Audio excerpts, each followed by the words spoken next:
Good evening and welcome at the end of this momentous day when each one of us has had the chance to say what kind of country we want to live in. At 10 o'clock, the polling stations close after weeks, months, years of argument, and we'll have the answer to the question that's haunted British politics for so long. Do we want to be in or out of the EU? As at every election, there's been the usual round of main players casting their votes. The Prime Minister David Cameron out early this morning in Westminster to cast his ballot, and so too other leading figures on both sides of the debate. There's not been for many years a choice that's aroused such passion, splitting families, dividing friends. For this is a vote with a difference. No constituencies, no first past the post. Every vote will count as equal as this country defines itself. Jeremy Vine's going to be watching for the first sign of a trend, one way or t'other. I will be making my way along Downing Street through the night and watching the votes pile up. Blue for Leave, yellow for Remain. Could it be this close? Together, we'll find out who's in the lead by the morning. The votes are going to be counted locally at 382 centres right across the United Kingdom and one in Gibraltar. And we have reporters watching at some of the centres likely to declare early. Babita Sharma is in Newcastle. For general elections, Newcastle has been pipped to the post by its local rival Sunderland. Tonight, though, Newcastle is hoping to become the first area to declare a result in its historic referendum. They think maybe, possibly, we'll have a result here as early as midnight. Here in the studio, we'll be taking in the results announced locally and analysing them to build up a picture of how the country has voted and what the result is likely to be. John Curtis and his team have been working for months on how to interpret the early numbers to give us some clue to the answer. And Laura Kunsberg, the BBC's political editor, is here to bring news from the two camps and to speculate on the look of the political world we'll live in once this referendum is over. And above us, Emily Maitlis with guests, the victors and the vanquished. Yes, we'll be analysing what each new result tells us about the state of the race and the choices each part of the country has made. And as the story unfolds, we'll ask which bits of the campaign worked, which flopped, and if British politics will ever look quite the same again. Now, the ballot boxes stay open for just a few moments more, and then the drama of referendum night can begin.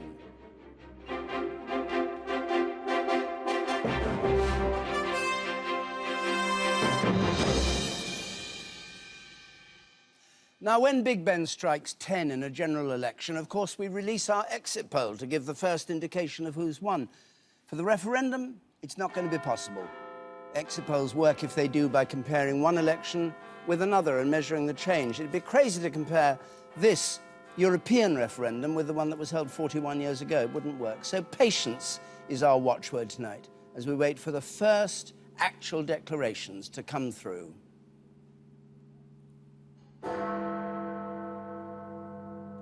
So Big Ben has struck 10 o'clock, and we can now start trying to discover which side thinks has carried the day on the basis of the results that come in. Some of the polling booths, I said they were all closed, are staying open apparently because the weather's been so frightful in parts of Britain today that if you're in the queue to vote, the polling booth stays open until you get the chance to vote. And we do have one bit of news from Gibraltar. Gibraltar is an hour ahead of us, so their polls closed an hour ago. At their last general election, they had 71% turnout. This time, 84% turnout, so a big turnout in Gibraltar, enthusiasm for the vote. And it's one of the things we'll be looking for is how big the turnout is, because the bigger the turnout, well, you'll tell us, Laura, the bigger the turnout, what? Well, the expectation is that the bigger the turnout, the better it is for the in-camp, for David Cameron's side of the argument. The assumption all the way through this campaign has been that the outers have the enthusiasm. Their supporters are the ones who've been racing to get to the polls today. I have heard anecdotally stories of high turnout almost in every part of the country. Politicians I've been speaking to have been really struck by that, anecdotes of turnout of 70, 80% in some places. But the assumption that it helps the Remain side is just that. It is an assumption. And some politicians in the last couple of weeks have also said to me they've had voters in the kinds of parts of the country where people don't often bother to vote, saying this might motivate them for the first time. Because Nigel Farage said, didn't he, that his supporters would, what was it, walk on... Crawl over broken glass. Crawl over broken glass, that's right, to get to it. Anyway, the count is done in each area of these 382, but it all comes together in the end in one place. And Joe Coburn is in Manchester Town Hall, where the Electoral Commission, as it's called, is overseeing the whole referendum with a very different procedure from a parliamentary election. Yes, David, in fact, you can hear the announcements being made behind me because I'm at the command and control centre of this whole operation here in the splendour of Manchester Town Hall. And this is where the national result will be announced, on that podium just behind me over the shoulder. That's the announcement of some of the procedure that's going to go on this evening. Before that national result is announced, we will have other points to make you aware of. Things like the turnout. The critical turnout figure for the national picture will be made at some point through the night. We don't know exactly when, but that, of course, will give us an idea of the tipping point of which side will have won. The 50+1, we are calling it, when one side will get to a stage where it's mathematically impossible to catch the other. Now, we've been told by the Electoral Commission there could be a decision by both campaigns to say you can go ahead and announce the winner and the loser ahead of the official national result. There are other things going on too. We will have the regional turnout figure for the North West, and we will have the result for that same region as well. Otherwise, throughout the evening, we will be seeing, no doubt, campaigners on both sides gathering here to see when they will be able to tell which way the land lies. So the thing that everybody's been asking me, and I expect the same with you, Jeremy, is when do we first get an inkling? What's the first result to watch for? What can it tell us? Because people are so keen to see the way the wind is blowing. But Jeremy, what is going to be the moment, and how are we going to be able to tell what's happening? Well, join me here in Downing Street. We thought we should look at the door of number 10 for a moment, because it was the man behind that door who took the gamble on calling this referendum. And David, yes, the sequence tonight is very important. So, blue for Leave, yellow for Remain. We're going to build the votes up down Downing Street as they come in. And let's just have a look at what we expect by way of timing. So, if you peer down to the end of Downing Street, you can see the first votes appearing. Now, of course, none have been counted yet. We're just putting them on the street in 50-50 to show you, by way of example, what we're expecting. By midnight, we think Newcastle will be in first, ahead of Sunderland, probably voting to stay. That's by midnight. Now, after that, by 1 o'clock in the morning, we're then expecting rather interesting collection. We're expecting Swindon, which is thought to be voting out if previous polls are anything to go by. Bury is 50-50. We should have that by that time of night. And also, let's just see, we probably will have Orkney as well by 1 o'clock in the morning. Then we move forward, 2 o'clock in the morning. We start to hear from London. We hear from places like Barking. Barking could vote out, but most of London thought to be voting to remain, expected to be voting to remain. Lots of votes in London. Westminster and Ealing by, we think, 2 in the morning. And by 3 o'clock in the morning, then some of the big city results come in. So the big numbers coming from the cities. The city's very powerful in this because every vote is equal everywhere around the country. We hear, for example, by 3, we think, from Glasgow, from Sheffield, and from Edinburgh. Now, if it starts to be looking very tight around this time of night, 3 o'clock, 4 o'clock in the morning, that could favour Leave because it's thought that the later results will go that way. But let's see. By 4 o'clock in the morning, results are rushing in. We will have a torrent, places like Plymouth and Horsham and Solihull, and the biggest, Birmingham, with 700,000 voters, we think, by 4 o'clock in the morning. Thought to be edging towards Leave, but really too close to have any idea. We don't really know which way any of these places are going. We're just waiting for the first signs. By 5 in the morning, could it be this close? Liverpool, Manchester coming in. And by 6, if we don't know, we're waiting for Winchester and we're waiting for Leicester. And honestly, it'll be, if it's this tight by 6 o'clock, my goodness, we might just get the result when Waveney comes in last. Will it be that close? We'll be building the votes up, blue for Leave, yellow for Remain, along Downing Street, through the night, a night of great suspense. We put them 50-50 here, but we don't know what's going to happen, do we? David? Thanks very much, Jeremy. Well, we're joined by Nicky Morgan, the Education Secretary, from down at Westminster. Nicky Morgan, thanks very much for coming in. Now, we don't know anything, but you obviously do, because you're at the heart of all this. What do you think's happened? Well, good evening. Obviously, we've got a long night ahead of us.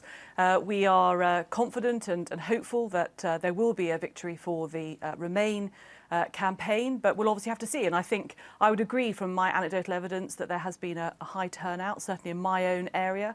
We think there was an 85% turnout of postal votes in the Charnwood Council area, but we're going to obviously have to see how things transpire as the night unfolds. Had you heard, as I've just heard, that Nigel Farage has apparently said that Remain might just edge it, in his words, might just squeak in? Have you heard that? Well, I've just been told that. I think, as I say, we'll see what happens. Certainly from the campaigning that I was doing, listening to colleagues across the country, there was a lot of support for the Remain campaign. There were a lot of people who were contacting me in the last couple of days, constituents saying they had made up their minds to decide to support the Remain campaign. And this has obviously been a hard-fought contest, great passions on both sides, people very committed to the arguments. Let's see what happens. And then I think, obviously, if I think Remain have won, then we'll be able to go back to our domestic agenda on Monday as a government and get on with delivering other important manifesto commitments. But we shouldn't forget... Will that apply even if it's a very narrow victory for Remain? Or won't the whole world have changed if you only just squeak in? No, I think that if there's been a clear win, then that's sending a message. I mean, one of the things, obviously, is going to be implementing the reform deal that the Prime Minister secured back in February. What I was going to say is the other thing we shouldn't forget is that it is this Conservative government, this Conservative Prime Minister, that has delivered an in-out referendum, something that was promised. It's only just over a year after the general election. That has been delivered. We've now got lots of other things to get on with. The campaign's over. You're a loyal supporter of the Prime Minister. What do you think of the tone of the campaign, which many people say has, on both sides, been fought in a particularly vicious, rather bitter way that people didn't expect when it began? Well, as I said just now, I think passions run high on both sides. People feel very strongly about this issue. Many people have been campaigning on one side or the other for decades. So you're going to expect that people are going to make their case with great conviction, and they're not going to necessarily pull their punches. But I think we've run a positive campaign on the Remain side. You have to look at the national broadcasts. A week ago today, I was launching the Women for Remain campaign, which set out the views of female ministers in the government across a whole range of different areas, the positive reasons why we should remain in the EU, and that's exactly what we have been doing for the last few months in that campaign. And look, there's no doubt there have been some rather unpleasant sentiments expressed. The Nigel Farage poster of last week, the Leave.eu picture when they tried to sort of get tangled up in the dreadful events in Orlando. And I don't think that has been very tasteful at all. People won't forget that necessarily, but it's important now that we see what the result is. And as I say, then we've got lots more reform in the EU, but also making sure that we can then deliver the domestic agenda, which we were elected on as a majority Conservative government a year ago. Nicky Morgan, thank you very much for joining us. While you were talking, we were watching the ballot boxes arriving in Sunderland. There is this battle going on between Sunderland and Newcastle. Some people say Sunderland, which is expected to vote out of the EU, that they're not keen to get the vote counted too soon because they actually depend on Nissan and other car companies who are like being inside the EU, but that's just a bit of mischief, really. And of course, they're rivals on the football field. So if Newcastle do win, there'll be loud cheers from Newcastle, and maybe Sunderland won't be too miserable. Now, I'm joined by, having just heard from Nicky Morgan, one of the leading figures in the Leave campaign, Ian Duncan Smith, who was Secretary of State for Work and Pensions until he resigned in March this year. Well, you heard what Nicky Morgan said. Let me just ask you that first point about what you think has happened, because at this moment, people are watching your face like they were watching her face. Good. Well, I hope they're not watching too hard, because I've been around too long to want them to be scared before they begin this whole process. We just don't want you to be inscrutable, that's all. Well, I'm going to be scrutably inscrutable. I have to say that having campaigned all this time, I'm very glad to find myself at the end of this. It's been pretty exhausting, I have to tell you. I've been out all day banging on doors on a big Get Out the Vote campaign for vote leave in lots and lots of different constituencies. I genuinely don't have a sense, because we are in uncharted territory here. We have never had this kind of a referendum, certainly in most people's living memory. Yes, back in the early days when we first joined, but it was different then. It was pretty much a foregone conclusion. This has been very different. It's been very tight.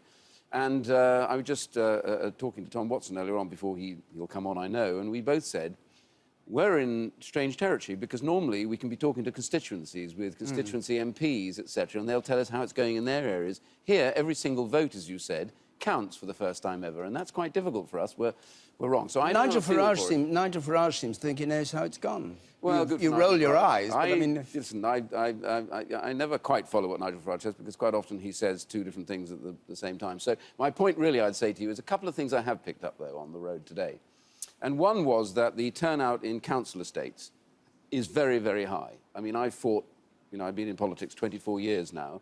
I don't think I'll have seen turnouts like this in council estates. Turnout's high, I think, everywhere, depends. Are you saying council estates will vote leave on the whole? All I know is what I got back from some of the council estates in Essex was they're up at 80%. Now, normally they'll be lucky if you get 30 or 40% in a general election. In a general election. This is very high, and Tom was agreeing with me. We don't know where we are, and that's what makes it very difficult to call, because people who often don't vote are suddenly voting, and so that's what makes this a little more problematic. So I'm trying not to be inscrutable. I'm just simply saying it's been hard fought. It's been, in many senses, great fun. It's been difficult, but we'll now have to wait for a bit and see what the results are. What about the tone of the campaign, which, for the Tory party, for instance, people have endlessly said it got out of hand. Do you think it got out of hand? Look, this is... there really doesn't get a bigger question than this, which is who governs you? And that's just so big. You're bound to end up... Families will be split, parties were split, on both sides. You insulting the Chancellor of the Exchequer? Well, Pinocchio, I see his nose growing longer. Did I say that? I can't remember. Yeah, you can remember it perfectly well. You've seen it on the television. Yes. Nose, when he did his budget. I was thanked by a lot of cartoonists, by the way, for that little particular comment. I don't know how I thought of that, but anyway. It's the kind of insult we didn't expect. Except it's lies, it's a bit of fun. lies. Yeah, there's been a bit of that, and passions are high, and I don't make any bones about it. When you're dealing with an issue as big as this, that matters as much as this, nothing matters more, really, at the end of the day. It boils down to who governs you. When it's like that, then it gets really tense. And as you know as well as I do, tensions in parties are much more difficult to contain when there are differences than they are between parties. Between parties, it's quite standard, Conservative versus Labour, Liberal Democrats, you know what they're going to do.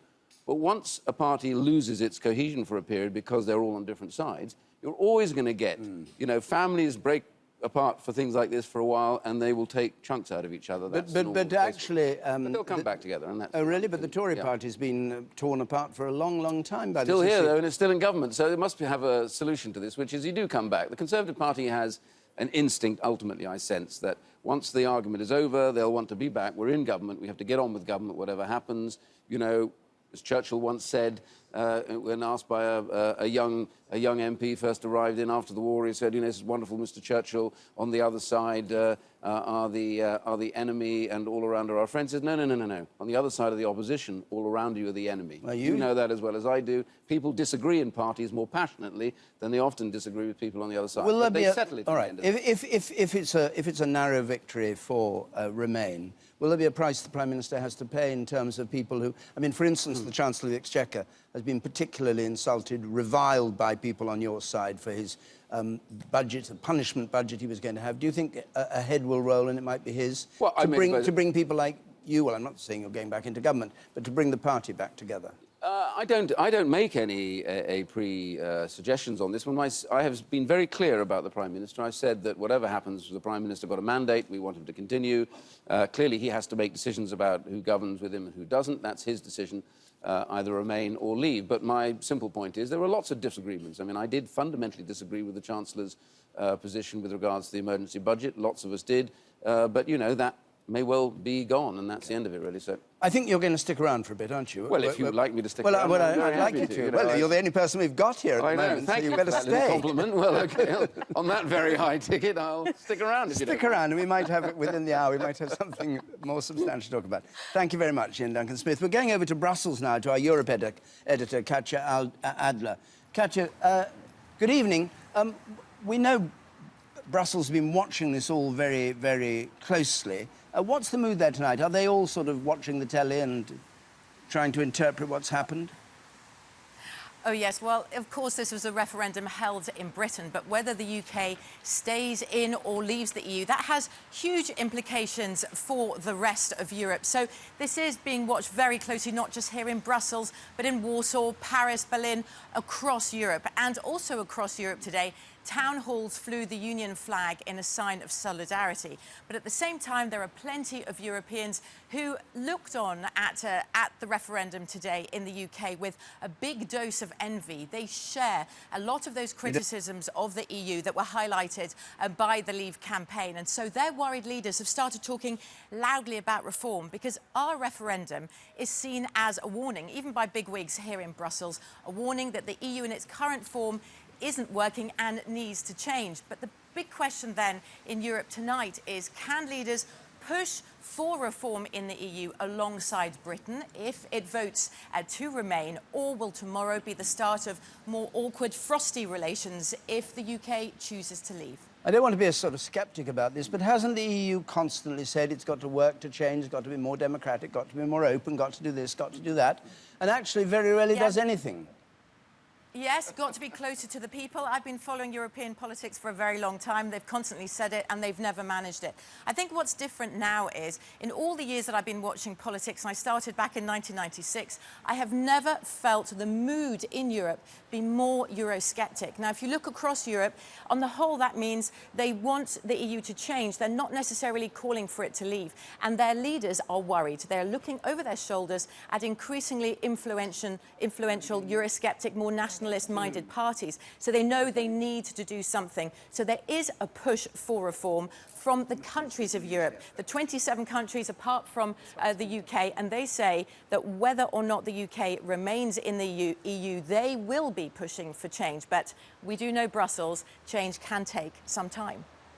Thanks very much, Katja. We'll be back with you later on when we get some more, well, some results in, I should say. Thanks for joining us. But there is news. Several Conservative Vote Leave MPs have this evening sent a letter to David Cameron saying he has, I quote, a duty to stay on regardless of the outcome of the referendum. Signatories include Boris Johnson and Michael Gove. Do they include Ian Duncan-Smith? Actually, I wasn't asked to sign the letter, but I've been very public all along to say that I think he has a duty to stay. So these are all cabinet ministers, are they? Who've said I'm not in government any longer, so I assume that that's why I wasn't asked. I'm just a backbencher. What do you make It's of interesting that this has been an operation that has been brewing for a couple of weeks. Now, it does tell you that there's a significant chunk of out Conservative MPs who feel very passionately about this, but who do want just to get on with it after the result, whatever way it goes. But it also tells you that people who are loyal to the Prime Minister are worried enough about the outcome that they have felt the need very strongly to put in place a sort of scaffolding around him to try to protect him, whether or not it's an outvote, but even if it's a very close remain. Because there's no question that bad feeling that you were just discussing with Ian during this campaign among Conservative MPs has damaged the Prime Minister's reputation in the party as well as the Chancellor's. Let's go up to Newcastle, join Babita, and see if we're anywhere near getting this first result in. Babita. Well, we've just had some pretty dramatic scenes here within the last 15 minutes or so, because the several ballot boxes have just arrived in the hall here. In fact, the first one came in just a few minutes after the polls closed here at 10 o'clock. So it's fascinating to see that the system that they've got in place here in Newcastle, because what they want to do is two things tonight. They want to beat their long-standing rivals, Sunderland, to declare a result before them, but they also want to be the first area in this historic referendum to declare a result. Now, what they've got is a system of runners, the students, around about 30 of them, getting in the boxes from the drivers in the car park, running them into the tables that you can see here. Their aim is to make sure that not a single table that you can see is without counting taking place. Now, There are 129 polling stations in the city of Newcastle. That means 129 ballot boxes need to make their way here. And from what we've been hearing, from the estimation of delivery to allocation to counting, that can take between 20 and 25 minutes. Now, some people here are particularly optimistic that they may be able to get a result by 11:30 tonight.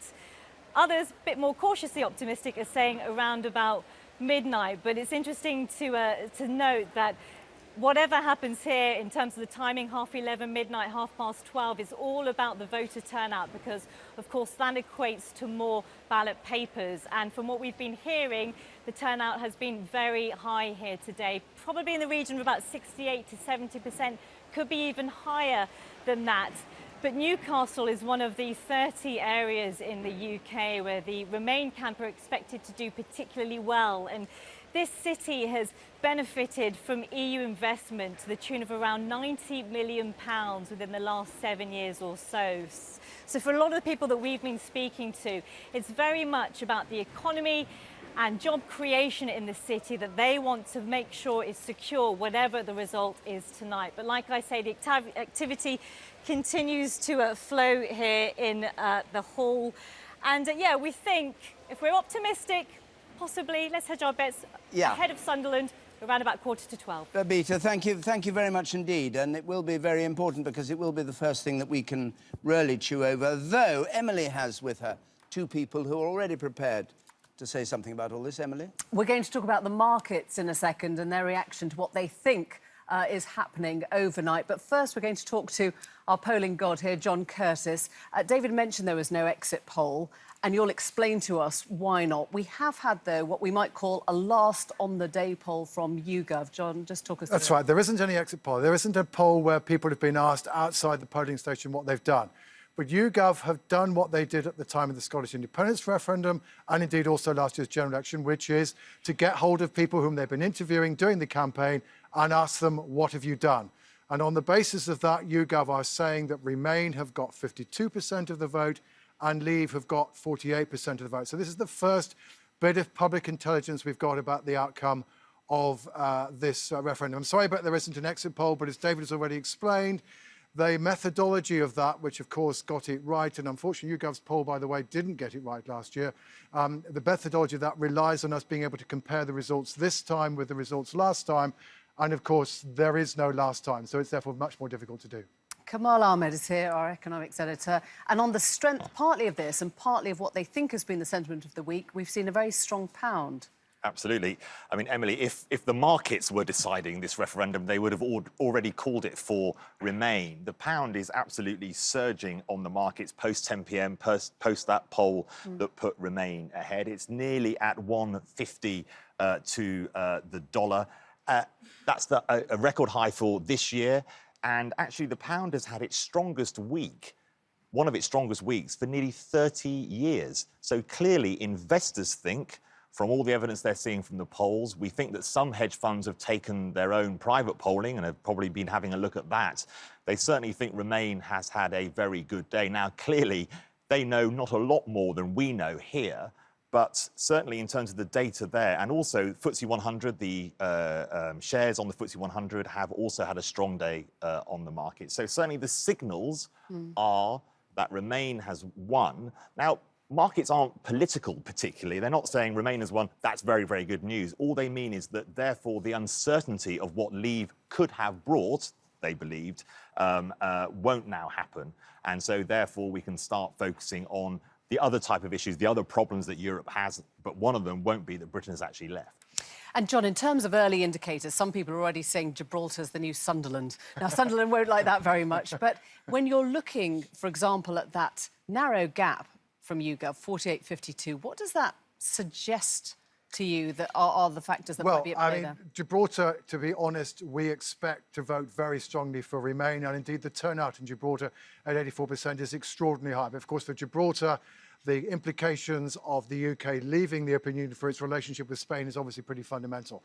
Within the UK, well, Newcastle and Sunderland are rather different from each other. Newcastle is the kind of place, it's got a substantial university, it's got plenty of graduates living there. That's the kind of place where we expect Remain to do relatively well. In contrast, Sunderland, much more working class, doesn't have a much smaller university community. That is somewhere where we would expect Leave not to do astonishing well, but relatively well. So, for example, certainly if the Remain side were to win in Sunderland, that would be a very good news for them. That would be an indication that perhaps indeed we have voted to Remain. Though the truth is, even if the 52-48 from YouGov is right, we might still well get the Leave side narrowly ahead in Sunderland. Thank you both very much indeed. We've had very different weather in the north and south of the country. I wonder if that will have played into turnout or turn up. We'll analyse that a little bit later. Back to David, though. Yeah, it was so wet here, we thought lots of people wouldn't turn up. I thought at one point I'd be doing the broadcast all on my own, but luckily everybody has come, just about. And you'll see it when we go outside to Broadcasting House. This is the facade of Broadcasting House in London. All Saints Church on the right, and this famous building which is home to the BBC, from which the voice of the BBC has gone out across the world for scores of years. On this facade tonight, there they go, the figures, you will see the scoreboard that tells us Britain's future. So passers-by in the street who aren't watching the television or listening to the radio will be able to see here what it is that's happened.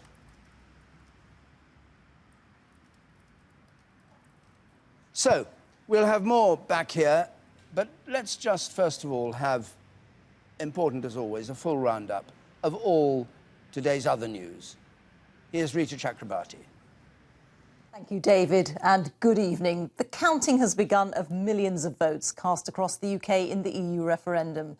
A record 46 million people were entitled to vote on whether to remain in or to leave the European Union. The first results are likely to be announced in the early hours of tomorrow morning, with the final outcome expected around breakfast time. In the southeast, flooding caused by heavy rain led to several polling stations having to be relocated. Here's our political correspondent Ian Watson, and his report does contain some flashing images. After an intense 4-month-long campaign, it was perhaps hardly surprising that David Cameron and his wife Samantha were keen to vote not long after the polls opened this morning. And tonight, some Conservative MPs have sent a letter of support, urging him to stay on no matter what the result. At the other end of the day, Boris Johnson was amongst the last to vote to leave, declaring that democracy has been served. He was also a signatory to the letter urging David Cameron to stay in post. The last referendum on EU membership was 4 decades ago, in 1975. Some voters will remember it well, others were having their say for the first time. And yes, that even includes Nigel Farage. He's made this referendum the mission of his entire political career. I've wanted this vote, all my adult life. But it's now reported that he thinks Remain might have the edge. The SNP had warned that Brexit could lead to another referendum on Scottish independence. But in Glasgow, the party's pro-EU leader Nicola Sturgeon voted to Remain and sounded confident of the result. The Electoral Commission said voting had been busy and brisk, and some voters had to demonstrate greater determination than the politicians to cast their ballots. Some refused to be put off by a little bit of rain, but one polling station in southwest London had to be swiftly relocated. In this referendum, every vote counted. There were no safe seats, there were no marginal constituencies. So decisions taken by each of us in polling stations like this up and down the country will now reverberate not just at Westminster, not just in Brussels, but in major capitals around the world. The official UK-wide result will be delivered here in Manchester, possibly a little after 7 a.m. It could, of course, be close, but what would happen in the event of a tie? If it's a dead heat, then it's a dead heat. There is no casting vote. It's an advisory referendum, and that's what I would declare. Whatever the voters' verdict, this referendum will have far-reaching consequences. It's not clear yet whether there will be an outpouring of peace and love between former opponents, or whether divisions will continue to grow. Ian Watson, BBC News. Well, as the world waits for the UK's decision, the pound has risen to its highest level this year against the dollar and is on track for one of its strongest weekly performances in 30 years. When the New York Stock Exchange closed a short while ago, the pound was trading at just under $1.49. The FTSE 100 share index also closed up over 1 percentage point today. A man has been jailed for life for plotting a beheading on the streets of London, inspired by so-called Islamic State, which could have targeted a poppy seller. 23-year-old Nadir Saeed from West London was arrested in November 2014, just days before Remembrance Sunday. One of the world's longest-running civil wars in Colombia has been brought to an end after more than 50 years of fighting. The so-called FARC rebels have signed a deal to lay down their arms following 3 years of negotiations. More than 200,000 people were killed during the conflict. As we heard earlier, storms and heavy rain have caused serious flooding in parts of London and in south-east England today. Several commuter and underground lines in the capital suffered severe delays and cancellations. There were more problems this evening as commuters tried to get home after further downpours. Now, players from the 3 home nations who've made it through to the knockout stages of Euro 2016, England, Wales and Northern Ireland, have been speaking of their hopes. England face Iceland on Monday, but it's Wales and Northern Ireland that are first, going head-to-head on Saturday. Our sports correspondent Ollie Foster reports. Between them, they'd been waiting 88 years to see their teams play on the big stage. Win or lose, the fans have been incredible in France. The Wales and Northern Ireland players have given their all and been rewarded. A match against each other, a knockout in every way. The atmosphere will be tremendous, as good as maybe any atmosphere at the tournament. You know, our fans have been terrific. You've seen what we've all seen. You know how good they've been in the 3 games so far, and the Welsh fans will be very, very similar. Unwavering support's been a tournament highlight. National pride is certainly something that will be driving on the Welsh as they get ready for the Northern Irish. We're enjoying the moment. We're all happy to be here, all happy to be playing for Wales and honouring a nation, trying to do everybody proud. And for us, that's I suppose the biggest responsibility we've got is to make our country proud of us and give everything we've got. That match in Paris on Saturday, of course, guarantees that there's going to be a home nation in the quarter-finals. Here at their training camp in Chantilly, England should be feeling much happier about their chances of reaching the last 8. That's because they're facing Iceland, the lowest-ranked team in the tournament. With a population the size of Leicester, this is England's job will be to keep him quiet. It's a great story for them. They've done well so far, but we know it's going to be a tough game for us to break them down, and it's important we play with a real high tempo and make them work, make them try and tire them out, and then take the chances when they come. We have to be ruthless and try and punish them when we get the chance. England's punishment for finishing behind Wales in their group is a path towards the final fraught with danger. European giants lie in wait beyond the next round. Roy Hodgson says they fear no one. The trouble is, Iceland won't be scared either. Ollie Foster, BBC News, Chantilly. Well, that's it from me. I'll be back with more updates throughout the night. See you later.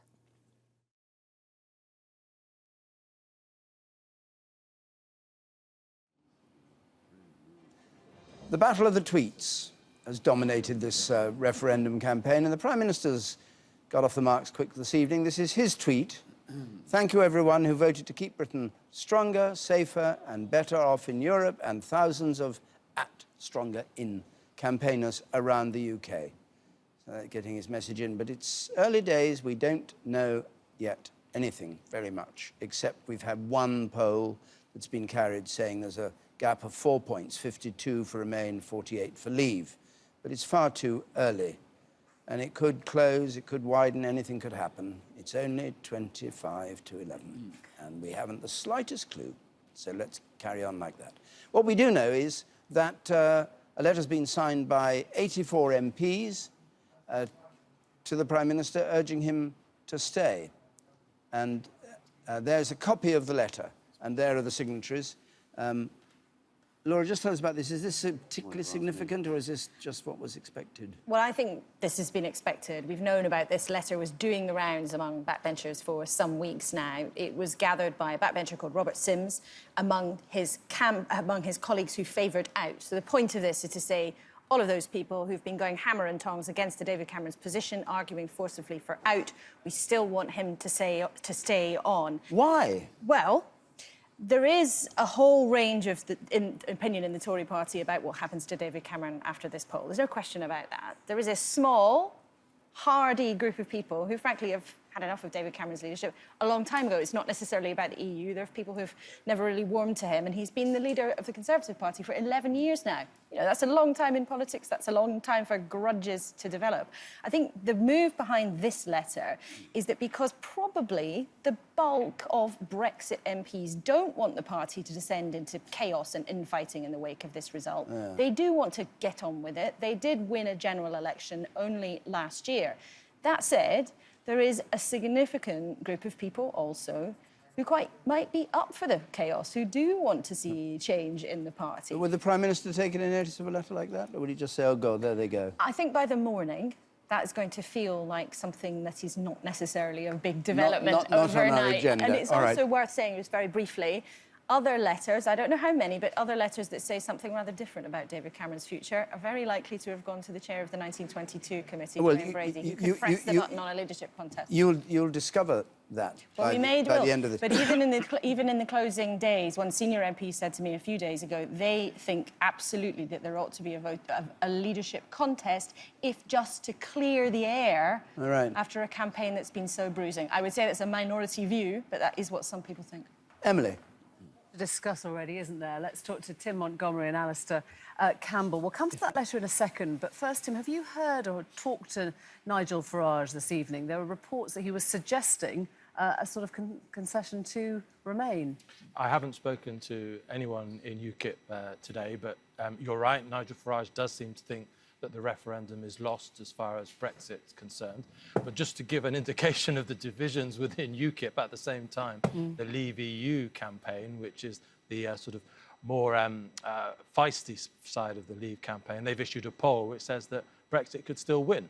So UKIP not exactly singing with one voice tonight. And it's very narrow, this YouGov poll, which, as we know, is not an exit poll. Do you think we've jumped on this quite quickly? I do, actually, yeah. I mean, I'm very, very, very passionately for Remain, but I'm still a little bit nervous, to be honest, because I've spent all day, mainly in London, which is very, very positively for Remain, but I have met an awful lot of people. Ian Duncan Smith was talking about the estates. I was going around the estate this evening, and there were an awful lot of people telling me either they were going to vote Leave or they had voted Leave. And I don't believe the bookies and the markets always get it right. I still think, I think it's probably going to be a Remain win, but I don't think we should start talking about the outcomes yet. And as you say, we haven't had a single result. And as John Curtis was saying, it's very, very hard to poll in a referendum. Every single vote counts the same. And the thing I'm already getting worried about, seeing this Conservative Party letter, though, I really think is important now, because it has been a pretty horrible few weeks, I think, in British public life and politics. And I think that if David Cameron makes the same mistake as he made after the Scottish referendum, when he saw it very much about how he could then exploit it for the Tory party, English votes for English laws, which is what put booster rockets under nationalism in Scotland, if he doesn't understand that tomorrow he really has to do a big job about healing the country, because I think this vote has all been about inequality and division within the country. Tim, take us inside Boris's mind. You're very close to him. What is behind this letter that, it's been called the Save Dave letter? 84 signatories on it. They planned this weeks ago. What's the idea? Well, I think there is I think I largely agree with what Alistair has said, actually. I think the Prime Minister should focus on healing the country. We have had a massive rebellion of poorer, lower income, more insecure Britons against the status quo. And will Remain or Leave, there has to be an acknowledgement by the people that run this country, not least the Conservative Prime Minister, that something in the balance of how we run public policy is wrong. So I'm completely in agreement with that. But in terms of this management issue of the Conservative Party that you raise, it is also of interest, none of the Remainers, that were Conservatives, the Michael Goves who've been in government for so long, were saying that during the campaign, were they? Well, I think there was an element in terms of putting more money into the NHS, protecting Britain's working class from the freedom of movement, abolishing VAT on fuel. There was actually quite a socially just dimension from the Leave campaign. But in terms of the letter, I think it's just as notable that a large number of Conservative MPs haven't signed it. There is a lot of anger among Conservative backbenchers at the way David Cameron and George Osborne have fought this campaign. And although I'm still hoping that Leave will win, I in a way hope that if Remain are going to win, they win comfortably. Because if it's narrow, there's going to be an awful lot of poisonous resentment at the way the campaign has been fought, and that if it hadn't been fought in quite this way, it might have well have been a Leave win. We're going to account now, but we will come back to you both. Thanks very much, David. These are some of the places we're waiting for now. Sunderland, Newcastle, Wandsworth in London, and the smaller Isles of Scilly and Gibraltar as well.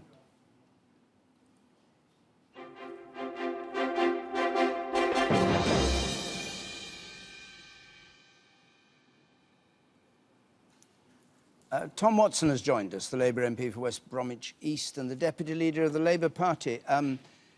Good evening. Do you know something that we don't know? No. I haven't got a clue who's going to win, David, I'm afraid. I'd love to know, but I don't. What do you make about what Ian was saying, that he's seen on council estates, as he put it, 80% turnout?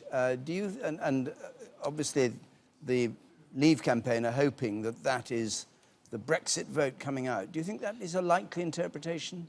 I don't know how anyone can say that. What I do know is that all around the country, our teams tell us there's a very high turnout. But whether that's people turning out to vote Remain or vote to Leave, David, I just don't know, I'm afraid. What about this campaign? Because during it, you were quite critical in a sort of polite, in your famously gentle and polite way, about the way Labour was perceived by the voters. I mean, a very large number you said don't know our position, we've got to redouble our efforts and all that. What was the problem?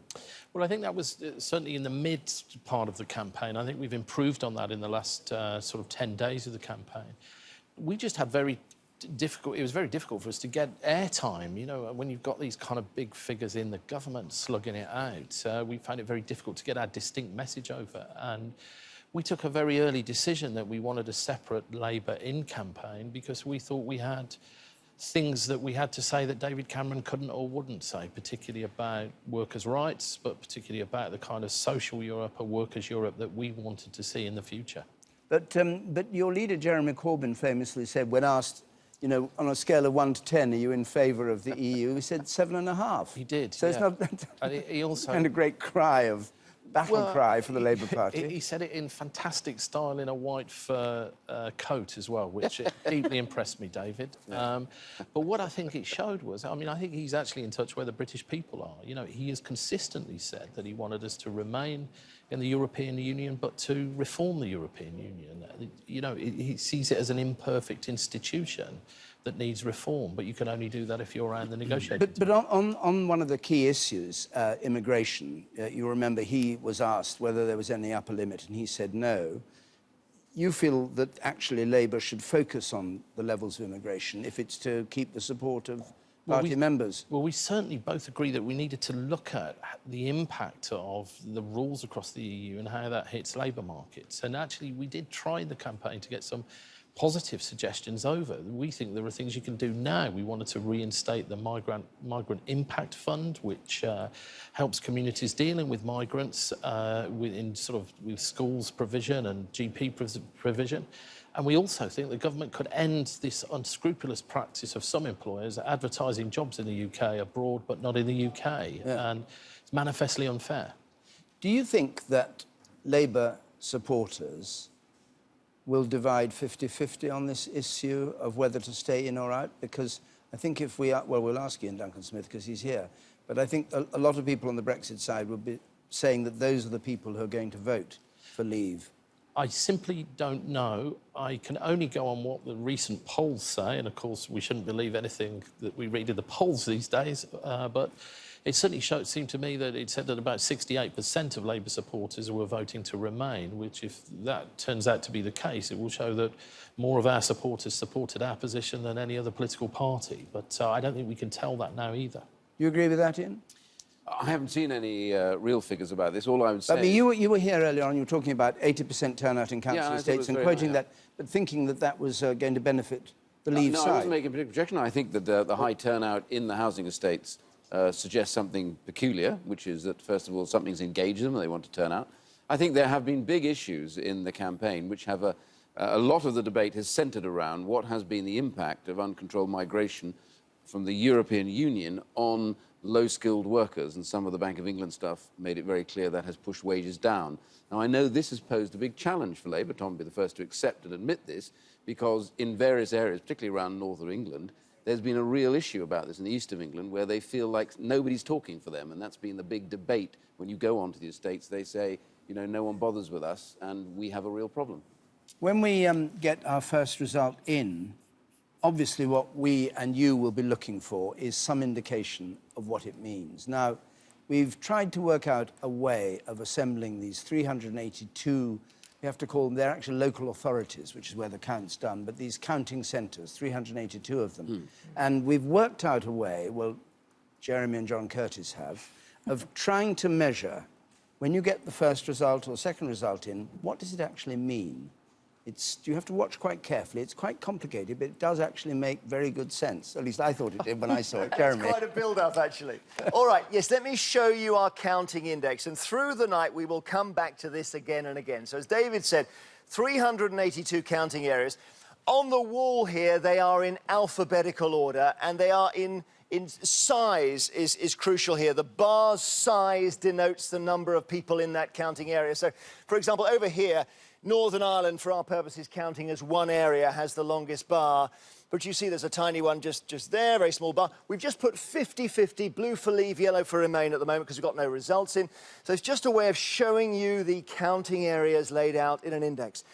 But we can go one better. So let me just show you what happens if I order them based on the analysis we've done from most leave to most remain. So right over here, the counting areas that we think are most likely to vote leave, based on an analysis of how many pensioners who are likely to vote out, how many graduates likely to vote in, and other factors as well. And then over this side, right at the far end, you can see how many there are, 382, the most likely to vote remain. So as results come in, we'll see where the counting area is on this index, and we'll be able to say, that's maybe not what we expected, it's a surprise, or perhaps the leave vote is stronger than we thought, etc. Let me just focus a bit for you and show you one end of this index. So we go to most leave. So we've flashed the 40 here, the most leave areas. And actually, I'll show you on the map. You can just have a look. We put them on the map. You can see where they're gathered. A lot of them in the east of England, for example, Thames Gateway, etc. I'll name them for you. Here we are. Let's put them on the wall. The most leave area, according to our analysis in the country, the place most likely to vote out is Boston in Lincolnshire. But crucial to us are one or two areas that are coming in early, which might give us an early sign. So Castle Point here, for example, we have as right on the far end of Euroscepticism. And also, let's have a look, one other that we're looking for, Basildon, also here. So they're coloured up 50-50 at the moment. As soon as we get results, we're going to grey them out, and we'll put the colours in proportionately according to the vote, blue for leave, yellow for remain, and the winning colour will be on the top. So worth watching out then for Basildon there and Castle Point there to see whether the leave vote is as strong in those areas as we expect.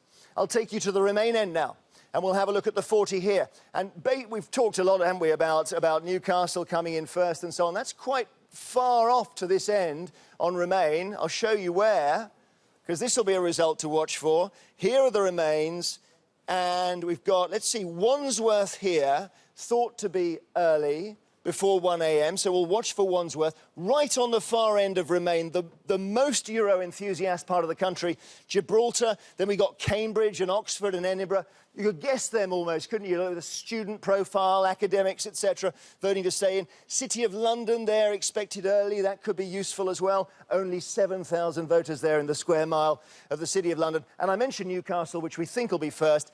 It is at the Remain end. It's in the 40 areas we think most likely to vote Remain. Significance of that, well, if the Leave vote is strong in Newcastle, you might start to think that something's up. So I'll take you back to our index. As I say, we've got the colours on for now because we've got no results. Once we get a result in, I'll grey them all out. We'll build up the results, the winning colour at the top of the bar, and we'll see whether this index can give us an early sense of the drift of the results, David. Thank you, Jeremy. Well, Tom Watson and Ian Duncan-Smith are a bit slow on the take-up on this one. No, I worked it out. Oh, you worked it out, did you? They were looking at it saying, I said, do you understand this? Oh, no. But Jeremy, perhaps just one thing to clarify. Blue is out, yellow is remain. Yes. And what you've actually got, how have you worked out the likeliest to be exit and the likeliest to be remain? What are the kind of assumptions you've made? Maybe then they'd understand it. Half a dozen factors. So it's things like the greater number of pensioners in an area, the more likely it is to vote out. More senior citizens tend to vote out. Not looking at you there, Ian. Got it. Then also graduates. The more graduates you have in an area, the more likely it is to vote in. You look at the number of ethnic minority voters in an area. You look at UKIP support in the last European elections. So we've got about half a dozen. We put them all together. I can see Tom Watson looking slightly doubtful here. No, he's getting it now. No, we're getting it. I'm getting there slowly. Getting it, yeah. What would be interesting, we could have a situation where the sequence is correct, but it moves more one way or the other. And I think later on we'll show you the middle 40, because I think the middle 40 are where the action is going to be. They're the ones we would expect to go 50-50 in the event of a split result across the whole country. Yeah. So that's the place you look for. Could we look at the algorithm on this one in a little bit more detail in a minute, do you think? He wants the algorithm in more detail. No, he does not. 4 a.m. But what we could say, very simply, is it's like a kind of litmus test, a political litmus test of each result, isn't it? You can tell... Do you know what a litmus test is? Yes, of course I do. Right, okay. No, of course I do. I was just going to say, to take a crazy example, we said Boston in Lincolnshire is right at the end. Now, if Boston in Lincolnshire comes out for Remain very early on, Laura will be all over that, saying, my goodness, this is extraordinary. So you will get a sense, I think, of what the results mean. Right. Well, while we absorb all that, let's go to Sunderland and join Naga Manchetti. Hi there. What's now? We were told Sunderland always has a sense of theatre about it. Yes, we were told that Sunderland didn't want to come first because it didn't want to upset Nissan, so they're not counting quite as fast as Newcastle. True? Well, I tell you what. I'm looking at those counting here, and we've been talking to some of the counting officers, and they're employing bank tellers who are really experienced at counting money really, really quickly, and they are frantically counting. So I don't know if those who are counting want to delay the result for Newcastle, but I can't comment on that at all. What I can tell you is that so far we understand that Sunderland has around 207,000 people on the electoral register.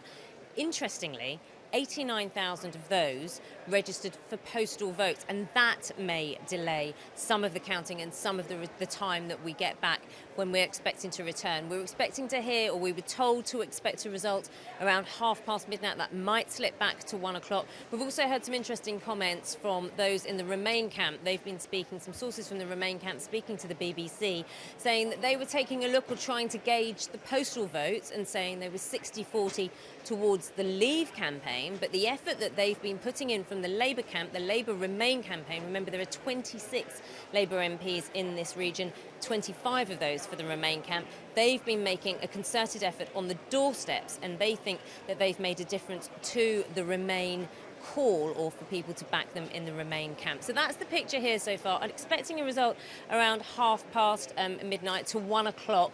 Likely that it's going to be after Newcastle. Remember, Sunderland came first in the general election, 9 minutes to 11. We had Horton and Sunderland South declare. Not going to happen this time round. Thank you very much indeed. Just before we go to Basildon, it turns out that Nigel Farage has now unconceded, having... What did I tell you? You said he'd unconcede. I said he'll do both. Nigel Farage has unconceded. You said he'd do both things, and so he has. Clive Meyer is in Basildon. Clive, how are things there, and when do you expect to come... And incidentally, what's the turnout there? Has it been very big? It's been huge, actually, David. One of the officials has just told me that they reckon turnout is anything from 70 to 75%, much higher than for a normal general election. They've been counting here for about 45 minutes now. Pretty much all the ballot boxes are in. They've been pushing them in, actually, on Asda shopping trolleys, which has been a bit of a sight to behold. But bearing in mind both sides have been shopping for votes over the last few weeks, then maybe that's not surprising. Given that UKIP was the only party here, David, to increase its number of seats on the borough council in the local elections, you get a pretty good sense of how the wind is blowing here. This is Eurosceptic country, there's no question about that. The real issue is just how big the proportion of the vote the Leave campaign actually wins tonight. And as I said, turnout has been very high. That will be crucial. The weather has been awful here throughout the day. You've needed waders just across the road at times today, but the turnout has been enormous. And the percentage of the vote has been high too. Now, local polls coming into the referendum today suggested that Leave might get something like 75% of the vote. If that is borne out with the final referendum result, then that could potentially suggest that Leave might do well nationally, because Basildon has been a bellwether in general elections and could well be a bellwether in this referendum as well. If the Leave vote is lower than that, anything from 60 to 65%, then that suggests that Remain have done a little bit better, and that could mean that Remain have done a little bit better nationally as well. We're expecting the result here about 12:30, going on to 1 o'clock. It's going to be fascinating to see what happens. Thanks very much, Clive. Let's go to Swindon. Jane Hill is in Swindon. Hi, Jane. Well, Swindon's slightly less Brexity, isn't it? But what's the turnout there been? We are hearing anecdotally, David, from both sides that turnout has been very high. They say there's been good, consistent polling all day long. Certainly, we do know that in terms of postal votes, there has been a particularly high return. One of the main electoral officials telling me that by mid-afternoon, in fact, 85% of all postal votes had already been returned, and that is really considerably up on a general election, getting on for 20% higher than you would expect at a general election. So that's interesting. I should tell you, here in Swindon, all boxes are here. They are all back. And that happened getting on for 15 minutes ago. So they are steaming ahead here in Swindon. Counting of the postal ballots began on the dot of 10 o'clock this evening. And apologies if it sounds as if I'm broadcasting from a nightclub. It certainly feels like I am. We've had some very, very loud music playing here. Now, us killjoys at the BBC got it turned off for a while because I said it's making it very hard to hear David Dimbleby. And they turned it off, and they came back to us and they said, I'm sorry, we're putting the music back on because we can tell that everybody is counting far quicker with the music on. So that is why it is rather loud and rather difficult to hear you here tonight. So they are steaming ahead, and both sides think that we will get a result at quarter to. I'll come back to you in a moment, because at this point we welcome viewers. Good evening or good morning, wherever you are, who are joining us watching BBC World News with these referendum results of this very important referendum that took place in Britain today. And we haven't yet got any figures. We're waiting for that. We have the slight inkling at the moment around that it might be a narrow win for Remain, but we don't actually know. We haven't actually had any results. So join us, and I hope you find the whole thing interesting and revealing. It's obviously a very important moment for Britain and for Europe, and indeed for the rest of the world. Jane, I'll come back to you. So when are you expecting to get your result in? Yes, so we think they are pretty much on track. That is the steer that we're being given from both sides. So could be about 1:45. That is what we are thinking. And just worth telling you, I think that Swindon has 2 MPs, both Conservatives. As one of them put it to me, we cancel each other out because there's one Remain and one Leave. Interestingly, they think that Swindon, as per the modelling, Swindon itself will vote to Leave, but perhaps only very marginally. And the modelling suggests that the Leave vote would be much bigger than that here in Swindon if that was going to be the picture nationally. So the Conservative MPs, even though one voted one way, one voted the other, they are both telling me they're pretty confident that the overall national picture, for what it's worth, they think will be Remain. But there could be a slight narrow win for Leave here in Swindon. But we should know that by about 1:45. Thanks, Jane. I think people should be very cautious at this stage of the evening, 11 o'clock, about predicting. I mean, of course, people who are on the Remain side are keen to say they think it's in the bag. But we heard Nigel Farage saying, first of all, he thought they may have lost on the Leave side. Now he said, actually, I unconcede. So we really don't know. And I think it's important at this stage to wait until we do start to know, because facts are more interesting in a way, aren't they, than speculation. Tom Watson, you've talked a little bit about the Labour campaign.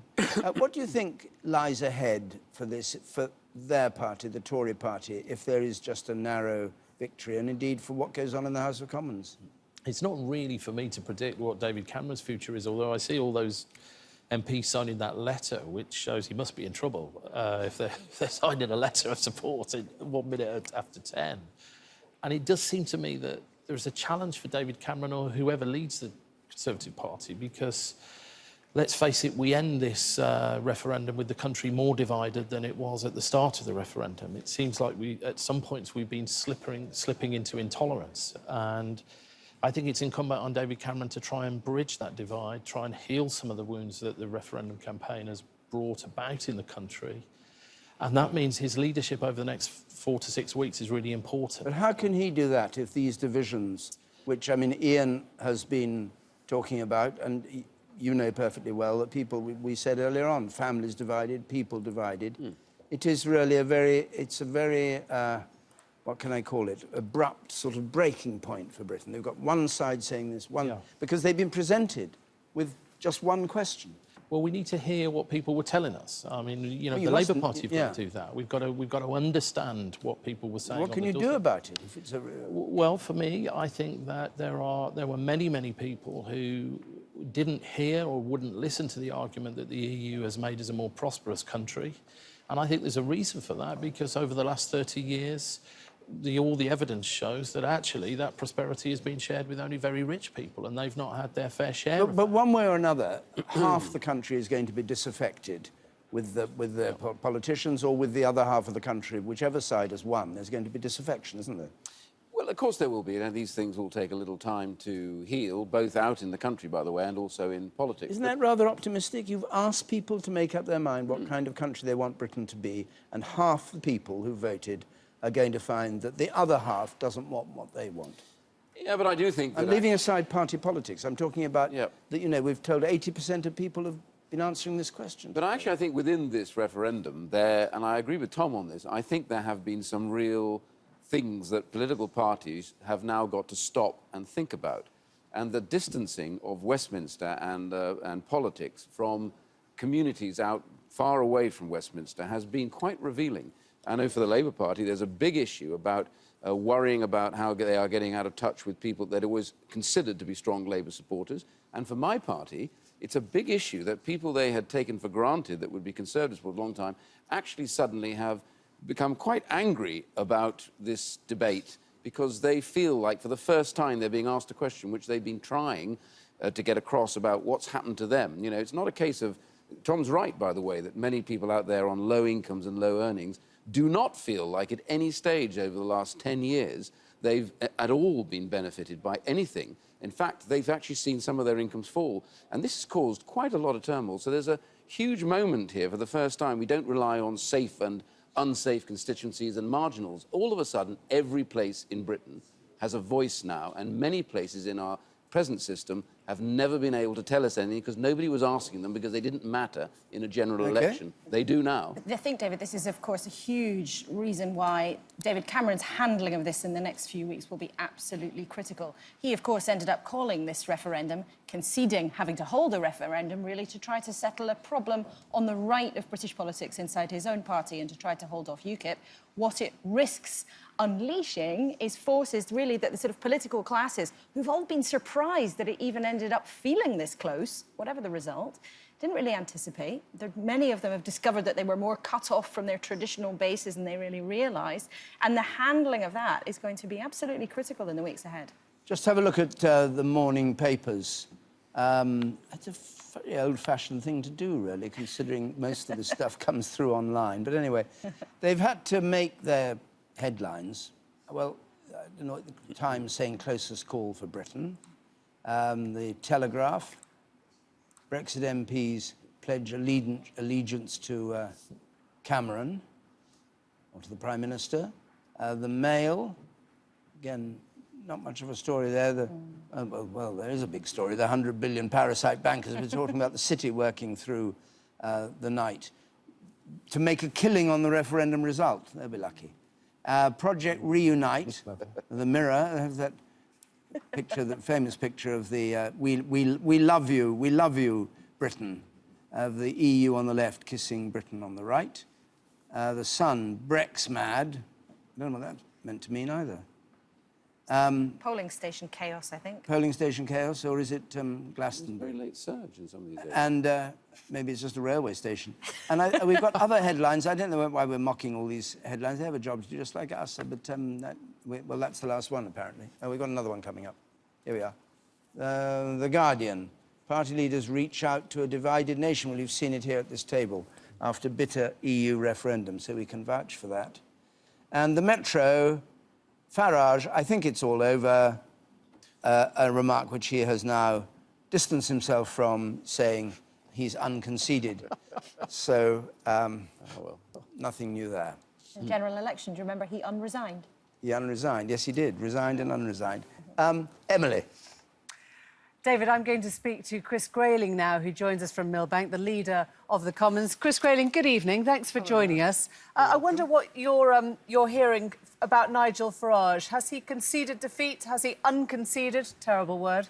Well, I'm a bit puzzled, frankly. I mean, I think it's much too early to concede or unconcede. At the moment, we haven't seen any results at all. What I'm hearing, clearly, there's been a high turnout around the country, but there's been high turnouts in areas that would be expected to back Leave. We're getting polls suggesting Remain as one. So I genuinely don't know what's happened, and I think we're going to have to wait and see until later in the night before we get a proper picture. Can you confirm whether your name was on this letter that we're hearing about? 84 signatories from Tory MPs calling for David Cameron to stay on. Was your name one of those? My name was one of those, and I think it's really important now that the Conservative Party, having won a general election, having promised to give the country a referendum and delivered that referendum, and we've had a lively debate over the last few weeks, but we're later tonight going to find out what the view of the people is. After that, we have to get on with the job of governing the country, and that means uniting behind David Cameron and carrying on implementing the manifesto we were elected on 15 months ago. You would like David Cameron to stay on if it is a narrow victory for Remain? I want him to stay regardless of the results. He's been a good Prime Minister. If we win the referendum tonight on the Leave side, we're going to need his skills to take us out of the European Union. If we're not successful, we need him to carry on delivering the change to the country that he's been doing for the past 6 years. So I'm very clear that we now all need to get back together again behind David Cameron and do the job we've got to do for the country, as well as keeping what is a very left-wing Labour opposition at bay. And do you feel the same degree of warmth towards the Chancellor at this point? Were you one of the signatories saying they would stand against his austerity budget? No, I wasn't. I always took that with a bit of a pinch of salt. I don't think that budget would ever have happened. But the reality is, of course, this has been a lively debate. There have been strong views on both sides. But now is the moment to say the polls have closed. It's now down to the counting of the votes of the British people. We have to accept that verdict and get on with governing as good friends and colleagues and people with a mission across this Parliament to make a difference to this country. How easy do you think that's going to be? I mean, you have, what, 65 or so MPs signing the letter against the Chancellor. It's a mammoth task now to unite a party that has really seen divisions right through its heart. Well, of course, there's been bruises as a result of this referendum campaign. That was always inevitable. This is an issue that attracts strong sentiments on both sides of the argument. But there is far more that unites us as Conservatives than divides us. If you look at what the Chancellor's achieved over the past 6 years, turning the economy around from the brink of Greek-style ruin to a position where we have the lowest claimant count unemployment since the 1970s, he's done a great job. The government's done a great job, and we are midway through a process of social reform that I think will make a lasting difference to this country. So we need to accept the view of the British public. We need to carry on now delivering the manifesto. We've got another 21 bills to get through in this coming session of Parliament. That's all part of what we were elected on 15 months ago. So it's beholden upon us to unite and get on with the job. You'll concede it. It is quite curious, though, to hear those who've been on the opposite side for weeks now talking about their wonderful record in government again. Just this week, I think it was, you talked about the South East becoming a very different sort of place if immigration went on unchecked. Do you think that is a message that will go through to your leader? Well, it clearly is the case that if Remain wins, that it will be more challenging to deal with immigration, as we've said in the last few weeks, but that will not stop us as a government listening to the will of the British people, acting on what they've decided for us in relation to our membership of the European Union, and getting on with the job of doing what we can on a whole range of fronts, including So bringing you down can immigration. still presumably negotiate with the EU if it is a Remain. Do you believe that? Well, we're going to have to carry on working within the European Union to get what's right for Britain. We're going to have to carry on delivering changes that will make a difference in this country. On the immigration front, we've just passed a new Immigration Act that I think will make a difference to the challenge that we face. But we will carry on doing everything we can in the interest of the country off the back of the mandate we got 15 months ago. Chris Grayling, thank you very much indeed. We're just hearing that Theresa Villiers has said she understands that Remain have edged it, but we should put a massive caveat in at this point in the night. An hour on air, we've not had a single result in, so the night awaits us. David. Kettering in the East Midlands in Northamptonshire as another place we've just had its turnout. This is really interesting. The turnout 76%, and it was 67% at the general election. More people have registered, and the turnout is 76%, and so it's probably even more actual people voting. Look, I've just been joined by Douglas Carswell. He's the UKIP, the only UKIP MP. Now we've got other mixed messages coming from your leader, Nigel Farage, if you still see him as your leader, saying first of all that he thought that Remain had done it by a smidgen, and now saying that he's unconceded. Well, I think we should take this with a large pinch of salt. I seem to remember on the night of the general election, similar projections about Thanet South going the other way, which turned out to be slightly off-key. Let's look at the facts. We're going to see Sunderland fairly soon. Let's look at some hard facts before we know. What we do know is that it's likely to be very, very close. And who would have thought? Who would have thought after everything that has been thrown at the Leave campaign, taxpayer-funded propaganda and the rest of it, who would have thought that it would be this close? I think it's been an extraordinary campaign, and I think Vote Leave has done incredibly well to narrow the gap and reduce the lead. Perhaps not quite enough, but perhaps they have done it quite enough. What's the future of UKIP and UKIP supporters as a party if, in fact, it's not a victory for Leave? I think there'll be many people after this campaign in all parties who perhaps feel that the leaders of their parties on the issue of Europe and many other things have more in common with one another in Westminster than they do with ordinary folk across the country. And I think many people will conclude that politics is a cartel, and we need to break that cartel, and we need new upstart parties like UKIP to break that cartel. If UKIP is an optimistic party that wants change and that looks to reshape the country for 2030, 2040, not go back to 1950, we can be that change. Sitting on your left is Amber Rudd, the Conservative MP for Hastings and Rye, Energy and Climate Secretary. Thank you for joining us. You were the person who was quite rude about Boris Johnson in one of the debates, saying you thought the only number he understood was number 10, because that's where he wanted to be. The mood of the campaign, the style of it, was very vicious within the Tory party. Oh, David, I'd like to think I made some interesting points about climate change and women's equality as well. But actually, they may have got lost in the insults that you levelled at Boris Johnson. Really insults. I mean, Boris is not made of porcelain, and he's perfectly content. We have a very good relationship. He's not the man you want to drive you home at the end of the evening. What was that meant to mean? Yes, that was mean we shouldn't get in the car with him and let us drive us out of the European Union. It was perfectly clear. I thought it was rather a double entendre. No, absolutely not. No. You mistake me completely. But actually, there's been a lot of talk about people having disagreements within the Tory party, and as Chris Grayling said earlier, there's been some fairly robust discussions.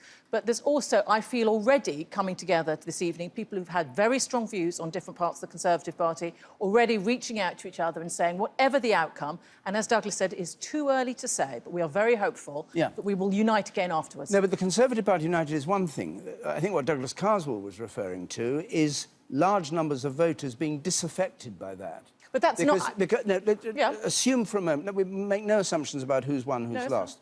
But the country was asked to make a decision between black and white. Are you for or against? Which is a difficult decision. I mean, countless people have been saying, I don't know how, I can't make up my mind. Once they've made up their minds, and they then find the other half of the country's gone the other way, they're bound, aren't they, to look for another and somebody else, something other, some ideas to represent? Well, there may be different from the people. ones There that may have be been people there who think, before? well, I was out campaigning in Hastings today. Yes. And what I had is quite a lot of enthusiasm from people coming up to me and saying, actually, we've rather enjoyed this period of thinking about why the European Union works for us and how Britain is stronger because of being in it. And they've enjoyed the campaign. It's brought them together. They've wanted to get together and talk about it. And actually, I think it's had quite a binding effect on people as well. What, whether they're yes or no? Yes, yes, Whether yes. they're in or out? Well, thinking about the politics of where Britain's place is in the world and whether we are better served by in the European or not. Whichever way it goes, it's going to be close. That means there's going to be a sizable chunk of the electorate who are going to feel that they haven't got their way. And I want to see a new consensus. I don't want to spend the next 20 years having the sort of divisions over Europe that we've had over the past 20 years. If it's the case that Leave nudges it, I would like us to reach out to those who have genuine, legitimate concerns and, with a new consensus, take into account those concerns. Similarly, if it's Remain, we need to make sure that that considerable number of people who voted to leave the European Union are represented and some of their views are taken on board. But how can they be taken on board? The campaign you've run is that the EU doesn't listen and that it won't alter. That's why you want people to leave. After the Scottish result, there was a consensus that even the most ardent unionists agreed that there would need to be some devolution of powers to Scotland. And I think even if it is a narrow Remain, we need to recognise that considerable, significant proportion of the electorate who voted to leave need to have some representation. Are you saying that the EU, after all, the arbiter of these things, will listen to the voice of people who've said they wish to leave and change their policy and their way of doing business? I mean, Amber Rudd, do you think that would happen? I just want to... I think it might happen, but can I just pick up something that Douglas said, which is that the Prime Minister's never said he's fighting for the status quo. What we're fighting for is making sure that the UK has a stronger role within Europe and that it's good for Europe to be able to... good for the UK to be able to do that. We don't want things to stay still. We want to make sure that we can influence the European Union so it's in our interest and is stronger. But what I do agree with Douglas about is that there have been issues that have come out of this campaign which no government would ignore. We need to engage with them more, listen to people more about it and address them. But Amber Rudd, how on earth do you do that, though? It was part of David Cameron's campaign that if you stayed in, you were voting for a reformed Europe, something that would continue to change. But just this week, the president of the EU Commission, Jean-Claude Juncker, was plain as plain could be. He said there would be no more change after the February deal. And the February deal that David Cameron had promised was so bold that most people concede was actually pretty much tinkering around the margins. Well, I think we both know that what the president was saying was don't expect another renegotiation if you want to have another referendum. My interpretation of what he was saying is completely different to what you've just suggested. It's saying don't come back and ask us to have a different deal and have a referendum but on so that. many members of the public want something else from the European Union. And we will hope to influence that to take place by working with other European partners to do that. But also on the renegotiation, I think people dismiss it too quickly. The fact is, on the crucial case of immigration, he got a renegotiation, the Prime Minister, whereby European Union citizens come here to work. They can't take out until they've put in. They can't get full benefits for 4 years. That is quite a fundamental change. And once we vote, if we do, to remain, that will be a change that I think that people will appreciate. But you also know very well that the Prime Minister was not able to get as much as he wanted on immigration, and he has not been able to offer what he initially went into on that negotiation. But you underestimate what he did achieve. I don't think anyone should be under the impression that because of the way people voted on Thursday, the fundamental problems that affect the European Union are magically going to disappear. It is a fundamentally flawed project, and the failures within it and existential to it are going to become ever more pronounced. I think we need to recognise that. The European Union, whether we voted to leave or to stay, is fundamentally flawed in its current form. But Douglas, I hope if we vote to stay, you'll try to work within Parliament to make sure that we get the best for the country by working with the European Union, not always taking the position that we should leave the European Union if that's the outcome of the British people. Well, let's see what the result is. Indeed. I think it's going to be neck and neck.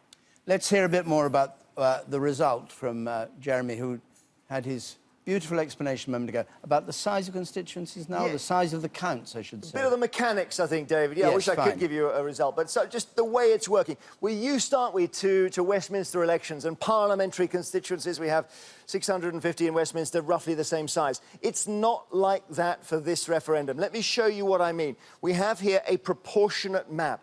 So each counting area is different. Some are much bigger than others. I'll show you the smallest here, the Isles of Scilly. There we are, just down off the southeast coast. Very, very small indeed. And then actually next to it, quite a big stalk here, which is Cornwall. Cornwall counts as one county. The height of the stalk represents the number of people in the counting areas. Later we'll turn them blue and yellow according to who came first, but we can't do that yet, obviously. The biggest stalk you can see here in the Midlands is Birmingham, just there. And we'll focus in a minute on London, where there's an awful lot of votes, but 33 different boroughs all reporting singly.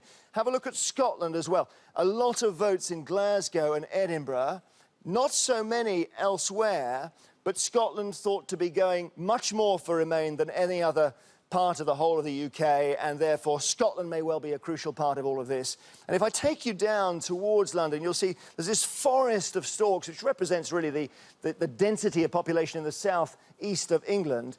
So let's zoom in on London here and see those 33 boroughs, including the City of London, which is tiny, just 7,000 electorate there. Here they are. The height of the stalk represents the number of people who can vote. And it's quite possible, with Remain sentiment high in London, that all of these turn yellow by the end of the night. If they don't, if some of them go blue, blue for Leave, you might expect them, based on the analysis we've done so far of the counting areas, to be on this side, the east side of London, places like Barking and Dagenham, Havering, Bexley, and so on. So there we are, our proportional map. We clear it down. Once we start getting results, we'll show you the margin of victory for Leave or Remain in each particular area. But just a bit more there about the mechanics of it all, David. Thanks very much, Jeremy. Let's go north to Scotland, which is a country still recovering from its independence referendum under 2 years ago. So it's had its second referendum in 2 years. A Leave vote by the UK, many people have said, could have Scotland wanting to change its mind on independence and leave the UK to stick with the EU. Well, now, in Falkirk this evening is our Scotland editor, Sarah Smith. Sarah, good evening. Good evening, David. So what's the story that you can see there? Everybody said it was going to be very much pro-Remain. Is that what seems to be the feeling? That's what we're largely expecting. We'll get the first result in here. This is the central count, where every result for each of the 32 local authority areas across Scotland will be announced. First one probably about 1 o'clock in the morning from Orkney. First mainline result about 1:30 from Stirling. The big areas, Glasgow, Edinburgh, Aberdeen, we won't get until about 2 or 3. And frankly, if you see any of them voting to leave, David Cameron should be very, very worried, because we are expecting a Remain result in most of Scotland, everywhere, probably apart from maybe the Scottish Borders or Dumfries and Galloway. They might vote to leave. Edinburgh, in fact, could deliver the highest proportion of Remain voters of any district across the whole of the UK. But it's not how Scotland votes that matters. If the whole of Scotland votes to Remain, it's still what the UK voters decide, and that, of course, could have, as you were saying, very profound implications here in Scotland. And perhaps we should go now to Wales. James Williams is in Deeside this evening. What's the story in North Wales as far as you can discern it? Everybody's guessing at the moment, of course. Well, David, we expect the turnout to be very high here. I've spoken to sources from all parties and from both campaigns right across the country. We're expecting turnout to be anywhere between 70 and 75%. But all the sources I've spoken to aren't willing to guess which way the result is going to go. What's been fascinating about this Welsh referendum campaign is that the long-held assumption that Wales is a massively pro-EU country has been challenged robustly, time and time again. Despite the vast majority of Welsh politicians wanting us to remain, despite the fact that Wales, unlike the UK, receives more cash from the EU than we pay in, we're a net beneficiary, despite the fact that migration as a proportion is lower here than in any other UK country, it seems that the result here is precariously balanced on a knife edge. And that could be very significant because, as one lead Brexit campaigner was telling me just a few days ago, look, if there's a narrow Brexit result right across the UK, then it's important that it isn't just England that pulls the UK out of the EU. And given that we expect Scotland and Northern Ireland to vote to remain, what happens in Wales in that context could be very significant indeed. Of course, over the last few years, the emergence of UKIP has been a big political story here in Wales. They broke new electoral ground back in May, winning seats in the Welsh Assembly for the very first time. but it's those Labour strongholds where we're going to be keeping an eye tonight. Places like here, Flintshire in the industrial northeast, which according to John Curtis's analysis is the most Eurosceptic place in Wales. But the local Labour MP is telling me that he's heartened by what he's seen so far. In this context, that means a narrow victory for Brexit. We'll also, of course, be looking at the council areas in the South Wales valleys, places like Torfaen, like Blaenau Gwent, Merthyr Tydfil, Caerphilly. According to Labour sources I've spoken to down there, they're a bit more confident that they've pulled some of their supporters back to the Remain campaign, but it could be just a case of damage limitation in some of those areas. As for the Remain camp, well, they're hoping to record big victories in some of the Welsh-speaking heartlands, Ceredigion, Gwynedd, and they're hoping for a big result in the capital city, Cardiff. So we're expecting the results to start trickling in from around about 1:30 in the morning, and we're expecting to be able to give you the all-Wales picture around about 4 or 5, but we'll keep you updated. Thank you very in the much. meantime. Thanks, James. Thanks for that. And we'll go now to Northern Ireland, to Belfast. Now, they have a different way of counting here, which Chris Buckler, who is there, good evening, Chris, will explain to us. Yeah, well, actually, it's being counted in 8 different centres, but a Northern Ireland result will be announced here. It is the same way of voting right across the UK, here in Northern Ireland too. It's a simple case of leave or remain, make your X. What has different here, though, is the polling has indicated that there is a big difference between how nationalists will vote and how unionists will vote. It has seemed very clear throughout this campaign that nationalists were very likely to vote Remain, perhaps 80, some people even said 90%. As for unionists, it was a lot more split, 50-50. And the key thing for unionists was to try and get the vote out from some of those in the Leave side, because the Democratic Unionist Party, which is the biggest party in Northern Ireland, is the party that's been really campaigning for the Leave side here. It has been arguing against the other big Stormont parties for a Leave vote. Now, talking to both Remain and Leave campaigners tonight, they say that they believe that they have got a big turnout tonight, probably double figures up of what the Assembly election was just a matter of 6 weeks ago. And they say in the polling stations they've seen people voting today who didn't vote in the Assembly election, who didn't vote in the general election. There are different people there. Now, from the unionist side, whenever you're talking to Leave campaigners, they say that they have seen people from working class unionist areas who have been out very motivated. But Remain campaigners have made it clear as well that there have been more younger people out. And whenever you take a look at the figures anyway, as far as nationalists being much more likely to vote and unionists being perhaps 50-50 split, I think it's clear we will get a Remain vote here in Northern Ireland, and we expect that to be announced probably sometime after 4 o'clock. Thanks very much, Chris. Well, we will, of course, get constituency by constituency results, so we will be able to get it a bit sooner. Now, we've all been talking about Newcastle being first with the result. There seems to be a possibility that Gibraltar will be first with its result, and James Niche is in Gibraltar. Good evening, and tell us what's going on. Hello from the southernmost tip of Europe, where the count in Gibraltar has finished. 20,000 passionate Gibraltarians have been exercising their right to vote in this EU referendum, with a massive turnout of 84% here on the Rock of Gibraltar. And early indication is that that result will overwhelmingly be in favour of a Remain vote. I've just been speaking to members of the Stronger In campaign. They're sincerely hoping for about a 90% for Remain. The result in Gibraltar is imminent. We expect it to be declared in the next 10 or 15 minutes. The count has finished and the results have been sent to the Southwest region for verification. They will now come back to the counting officer, Paul Martinez, and he'll declare. An interesting aspect of this campaign in Gibraltar is that Stronger In, they've run a very intense campaign. Remain or Leave have been practically invisible in this campaign, and that's why everybody that's here behind me, all the supporters, all the campaigners, are really hoping this is going to be in the European Union. Of course, this is 20,000 votes, so not a big number to give us the wider picture for the UK. So there'll be many people not sleeping tonight, hoping that this is now going to be replicated, at least as far as an in vote is concerned, for Europe, for Gibraltar to remain part of the European Union when that UK national declaration comes in the early hours of the morning.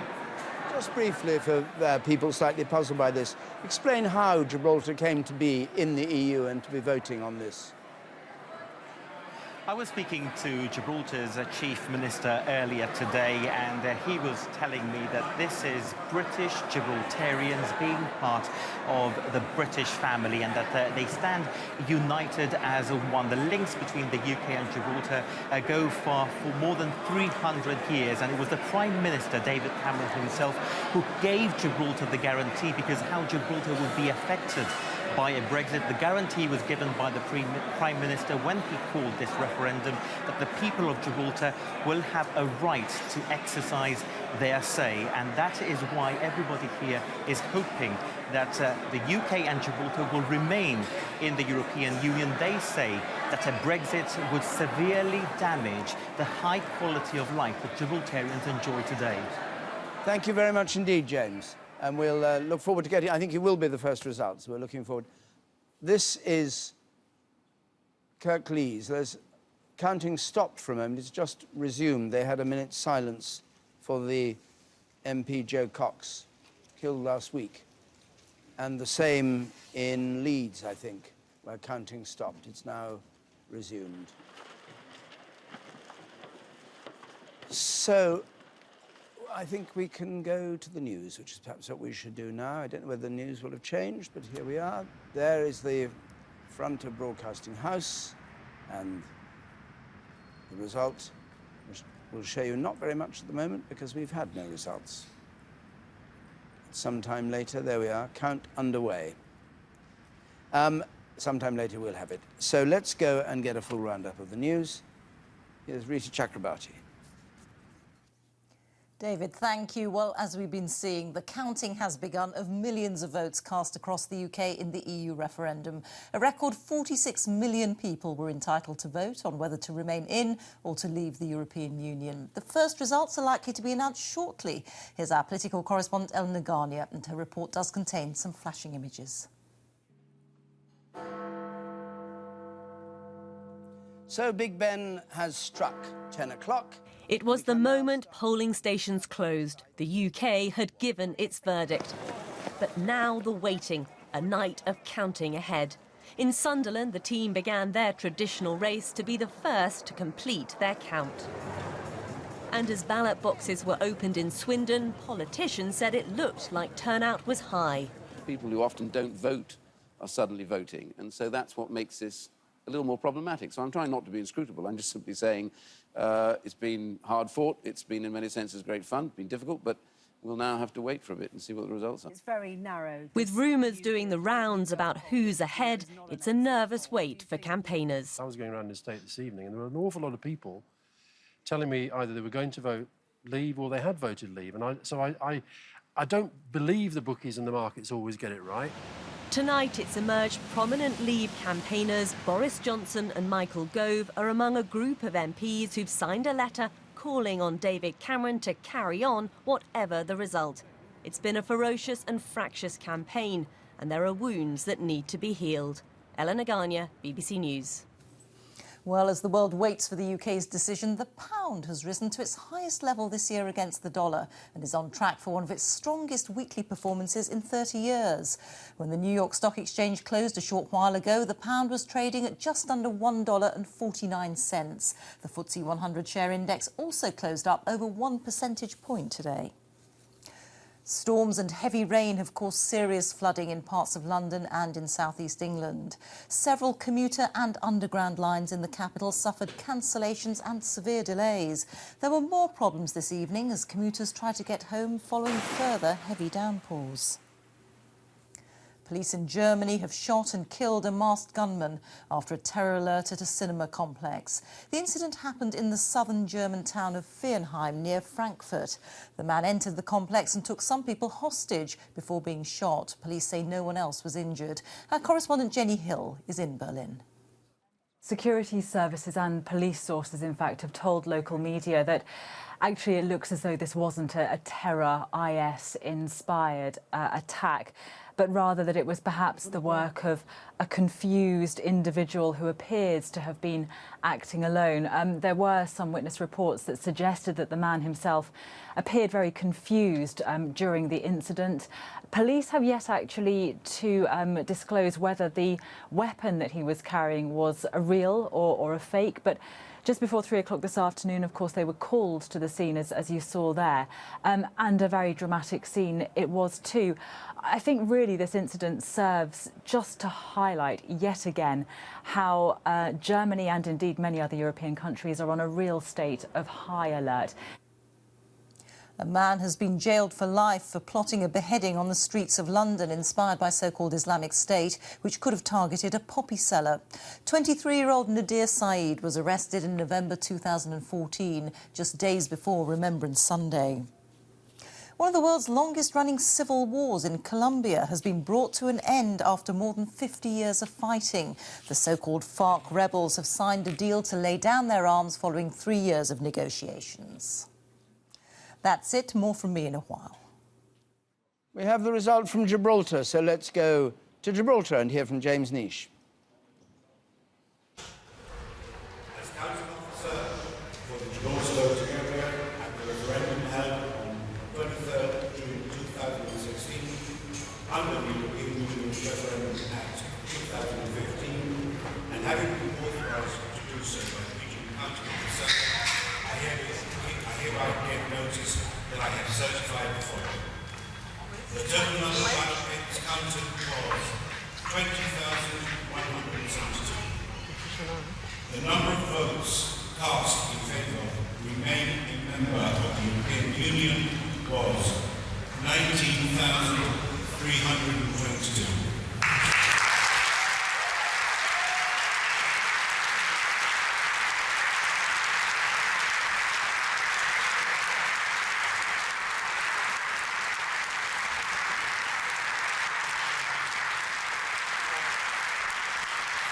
Well, you can barely hear it from Gibraltar, but you can see it on the screen, the result in Gibraltar.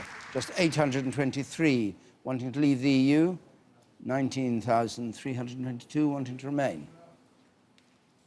I'm not quite sure why we can't hear it clearly, but anyway, that is our first declaration, our first result of the 382 we're going to get by 6 o'clock or so in the morning. So that is a first result. It is absolutely no surprise, because it was well known that Gibraltar was going to go entirely. I don't know who those 823 are or what their motive is. Douglas Carswell, they're probably friends of yours.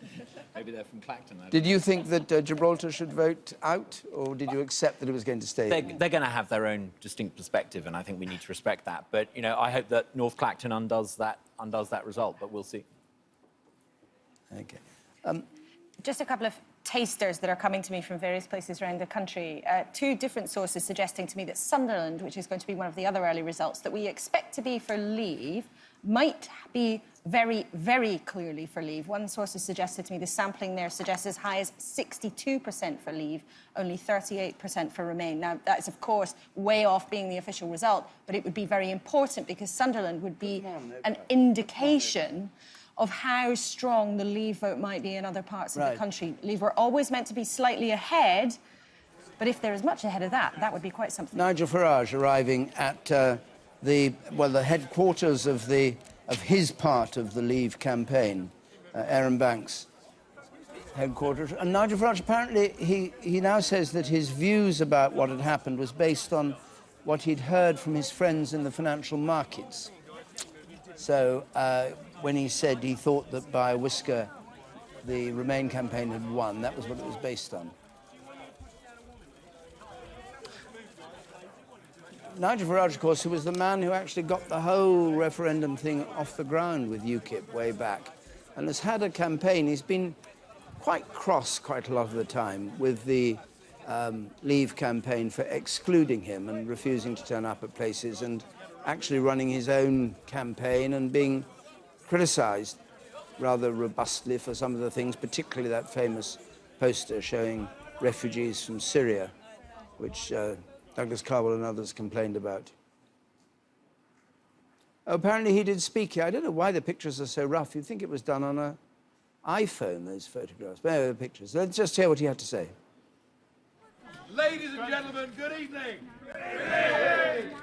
I want to say a massive, massive thanks to every single voter today who had the guts to defy their party political leaders, to defy the establishment, to defy the elites and to defy the big boys. I can't imagine there's ever been a campaign in which ordinary folk have been subjected to so many threats. I have to say that it's been a long campaign. In my case, 25 years. And whatever happens tonight, whoever wins this battle, one thing I'm completely certain of is we are winning this war. Euroscepticism was considered to be fringy, fruitcakey, to quote the Prime Minister. Pretty odd. And now it looks like tonight, maybe just under half, maybe just over half the country is going to vote for us to leave the European Union. I promise you this. If the result is that we vote to leave, we must make sure the government carries out the will of the people. If the vote is we haven't quite made it, then we've got a lot to look forward to as continued EU members. Tomorrow, Mrs Mogherini, the Foreign Affairs Minister, will launch their big new global initiative, including defence. Next week, talks begin for Turkey to join the European Union, and in July or August, we look forward to the third Greek bailout. And what has dominated this campaign has been an issue that Westminster finds very difficult to talk about. An issue for which I have been demonised for much of the last 10 years, but an issue, and I shall never remember going to Bolton and a lady grabbing my hands with tears in her eyes and saying, why doesn't the Prime Minister come and see what he's done to our lives, how he's changed our community, what he's done to the prospects of our kids getting jobs or school places or houses? And that issue, if we do vote to remain, is one that is not going to go away. The Eurosceptic genie is out of the bottle, and it will now not be put back. But perhaps even more remarkably, the biggest change from this referendum is not what's happened in the United Kingdom, it's what's happened across the rest of the European Union. We now see in Denmark, in the Netherlands, and even in Italy, up to and around 50% of those populations want to leave the European Union. I hope and pray that my sense of this tonight is wrong.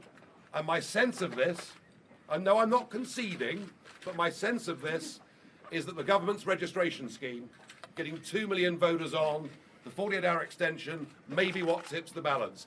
I hope I'm wrong. I hope I'm made a fool of, believing that to be the case. But either way, whether I'm right or wrong, if we do stay part of this union, it is doomed, it is finished anyway. If we fail tonight, it will not be us that knocks out the first brick from the wall, but somebody else. We have fought an amazing campaign. Even a year ago, we were told the Remain campaign would be 20, 25, maybe even 30 points behind the establishment position. We're not. We're running them close. Nigel Farage there, who incidentally said that if it was a 52-48 gap, it would be unfinished business. If the Remain campaign wins 2/3 to 1/3, that would end it. And he said that if Remain wins, he was going to go out and get hammered. So he's obviously not going to be able, he thinks himself, to go out and get hammered tonight because he doesn't think they have one, but we'll wait and see. He also, incidentally, was already calling foul and saying that the government's extension of the time for registering may have swung things by getting 2 million more people onto the ballot. Let's join Babita up in Newcastle and see how close we are now. What is it, 11:45? We're about to get a result? Yeah, we're about to hear a result declared here in Newcastle, David, in the next few minutes or so. But we understand from what we're hearing from our sources here that the result in Newcastle is going to be a marginal result for the Remain camp.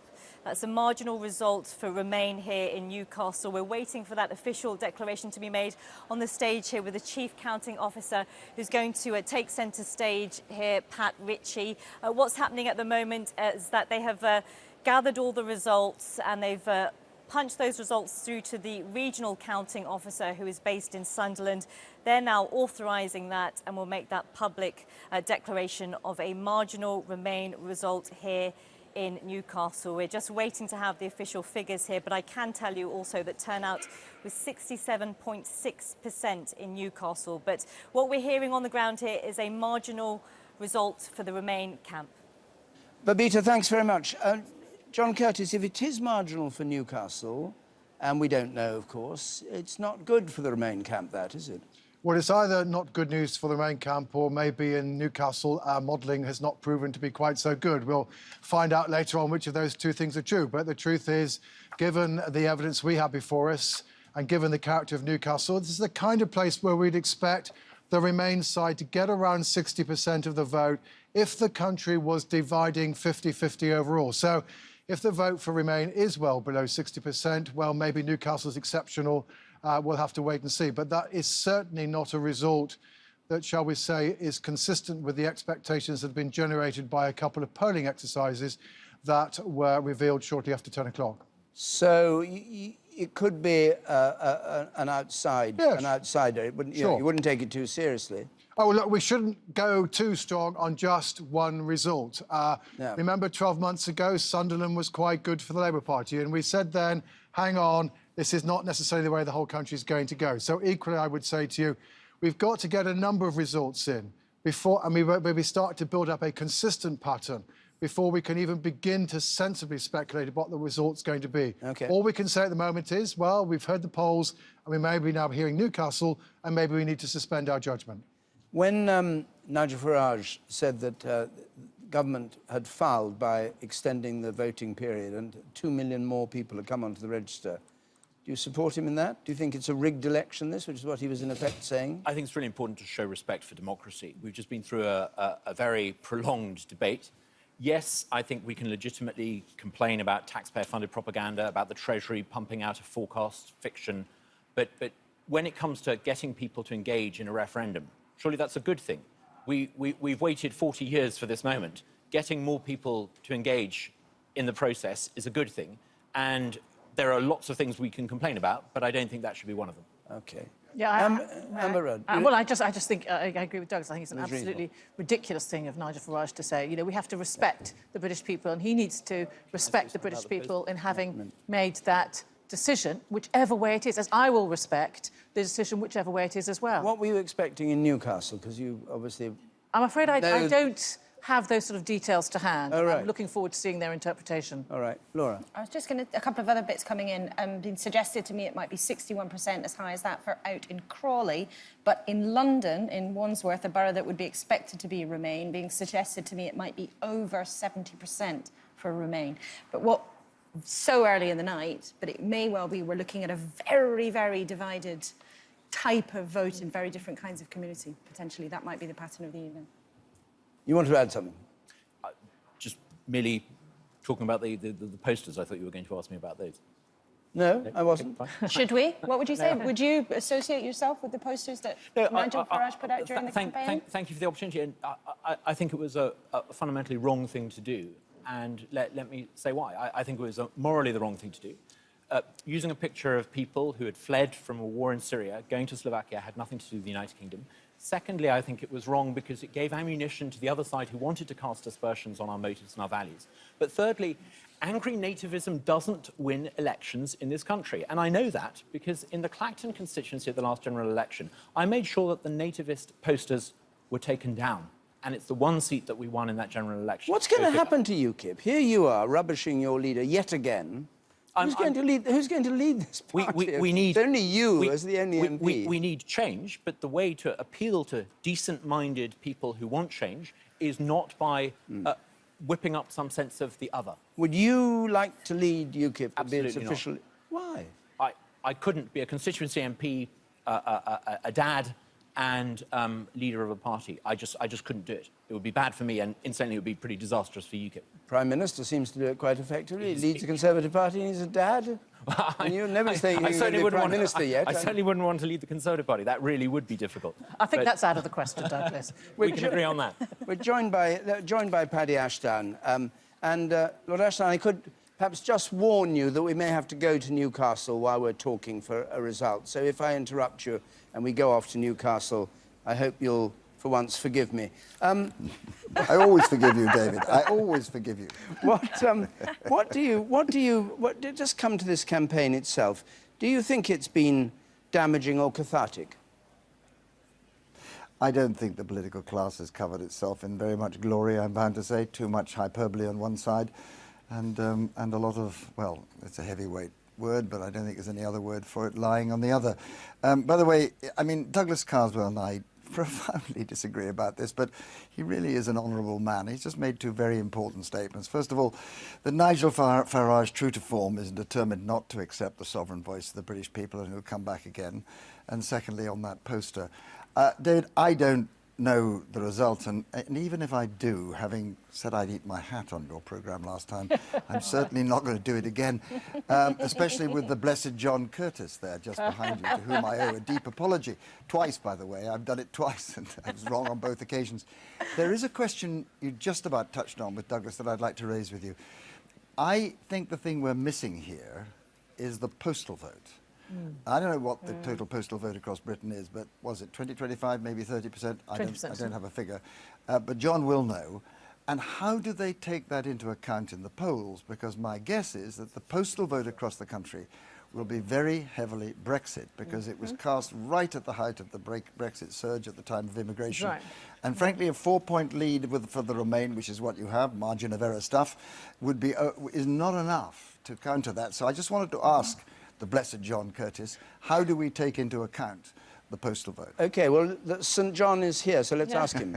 Well, the answer to you, David, is, of course, is that those people who've cast a postal vote can be interviewed by pollsters just as well as anybody else. The one thing the pollsters aren't allowed to do is to tell you how the postal voters in their samples have actually voted, because that would be against the law. But they can be included in the mix, and so long as they're not separately identifiable, they can be included in the polls. The one group, of course, that the pollsters couldn't get at are the overseas voters who were registered. And we reckon on a little bit of telephoning of local authorities, maybe there were around 250,000 of those.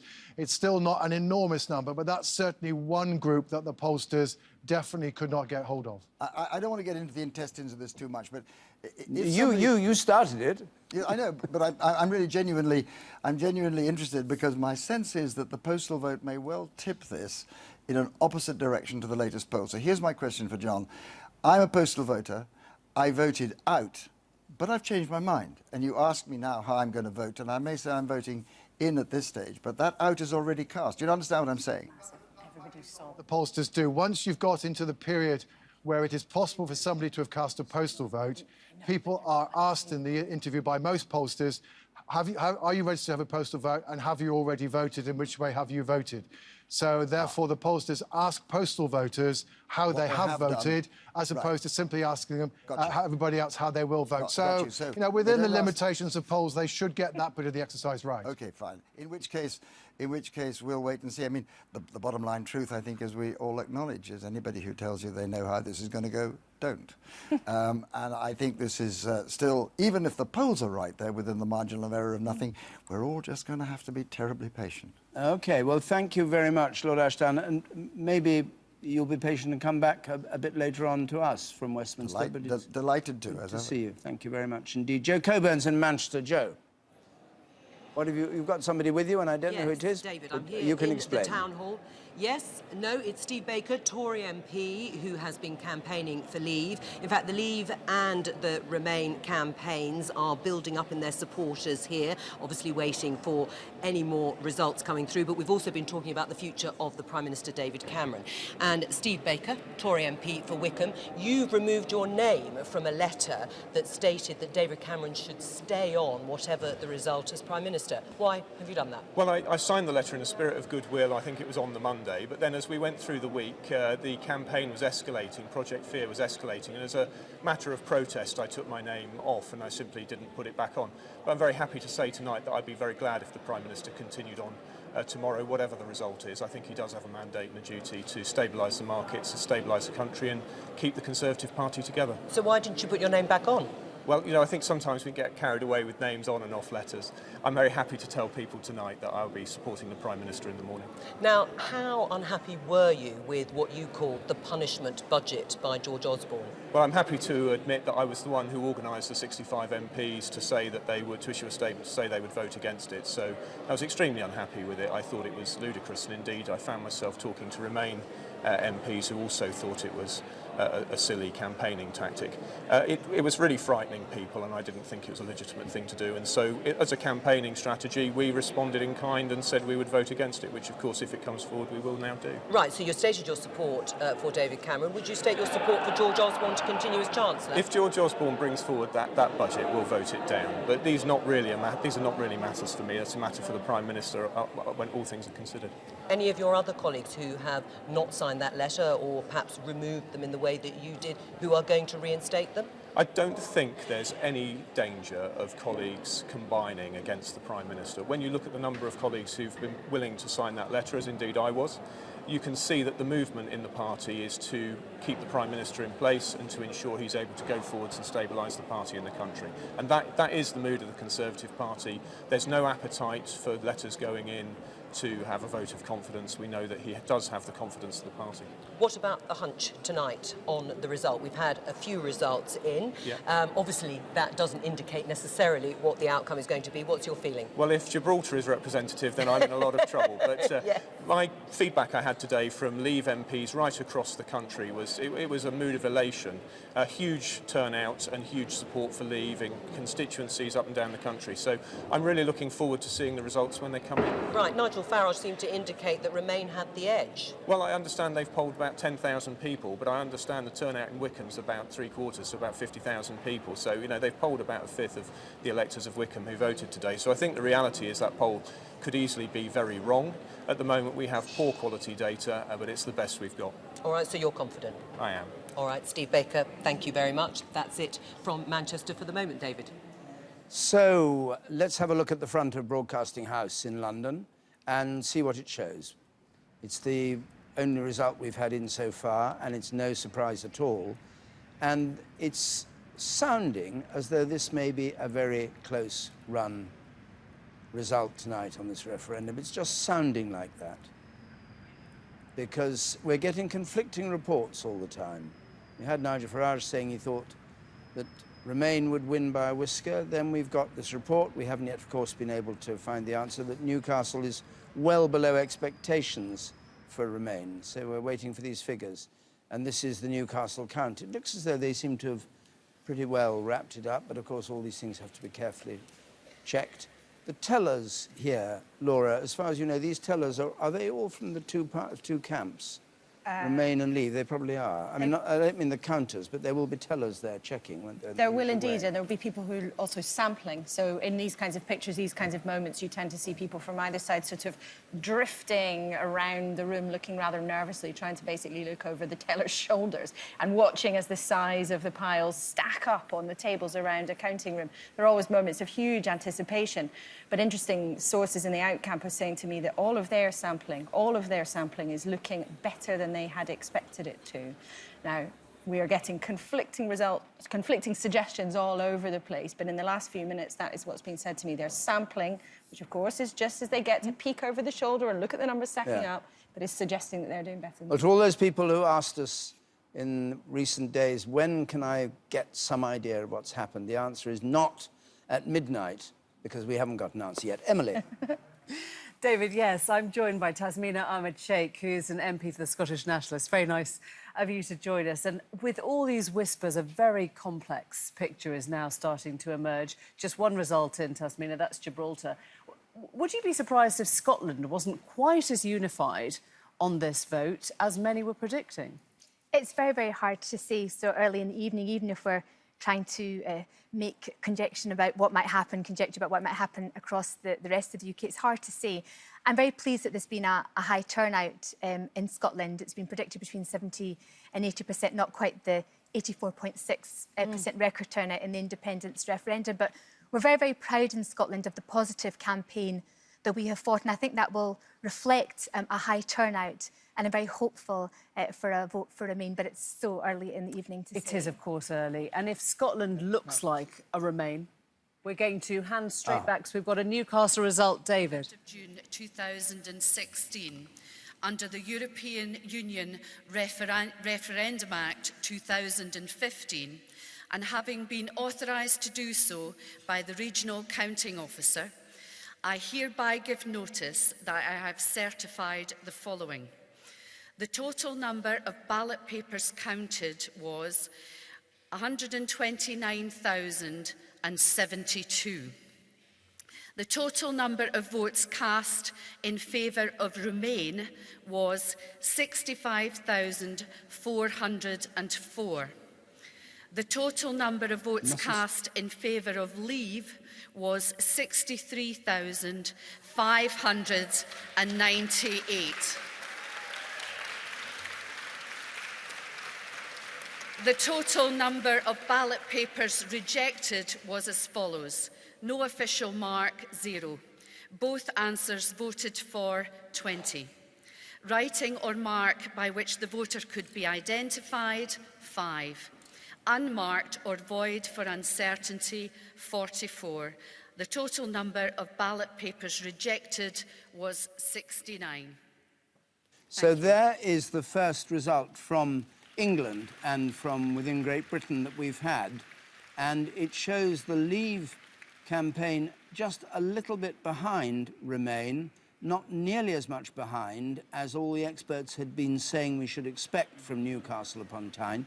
63,598 Leave, 65,404, and that is 49.3% for Leave, 50.7% for Remain. And that could be a very significant result because it's against the predictions that all the experts had made about what Newcastle upon Tyne would do.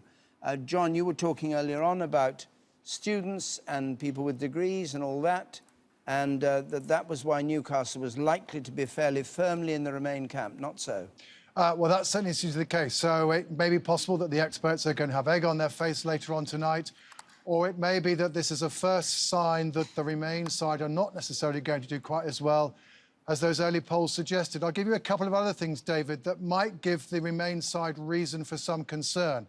The first is that it looks as though the turnout, which may be across the UK as a whole, is going to be over the 70% mark, may well be lower in Scotland than elsewhere in the UK. There's not been much of a campaign there, partly because virtually all the politicians were in favour. Maybe that will work against the Remain side, given how pro-Remain Scotland is expected to be. The second thing is that we've spotted is that we have quite a lot of places now where they've declared their turn-up, and it looks as though in places where there's a relatively large number of pensioners who we know are more likely to vote for Remain, that these places have seen a markedly higher turnout than in those places where the age profile is predominantly younger.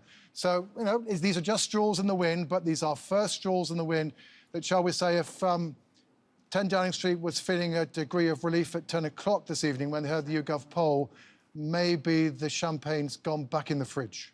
And we should say, of course, that for all that we show Newcastle upon Tyne or Sunderland or wherever, in the end, every single vote counts. And, and that's why Scotland's important, because if Remain people haven't turned out in Scotland, then those votes are lost. Yes, the pattern of turnout in this referendum is as crucial as the number of votes cast. We have Orkney. Let's see the Orkney Islands result. Leave 4,193, Remain 7,189, and that's 37% for Leave and 63% for Remain. It was expected to be strong for Remain. Well, it's reasonably strong for Remain. And we haven't got Sunderland yet, still not declared. Let's go to our reporter in Sunderland. Do you have the result in Sunderland? Naga? Do you know what the result is? No, David, we don't have the result in Sunderland. Not yet, David. We don't have the result in Sunderland. They're keeping a very close eye on Newcastle. Of course, that 1,807 vote split between Remain and Leave, that result from Newcastle came through. We've spoken to Remain campaigners here. They were quite pessimistic. We spoke to 3 Labour campaigners. They were expecting a 60-40 split towards Leave. We are expecting the result, though, in the next 10 to 15 minutes, hopefully. What did they make of what happened in Newcastle when that news came through? Very surprised at how close it was. I mean, lots of raised eyebrows here from the counting officers. Very surprised indeed. They aren't expecting it to be as close here, but as we know, as the evening turns out, what can we say? They're keeping a very close eye on all the results, but as I said, we're expecting a result here in about the next 10-15 minutes. All right. We go to James Landale at the Remain headquarters. James, good evening. What's the reaction to that first result from Newcastle?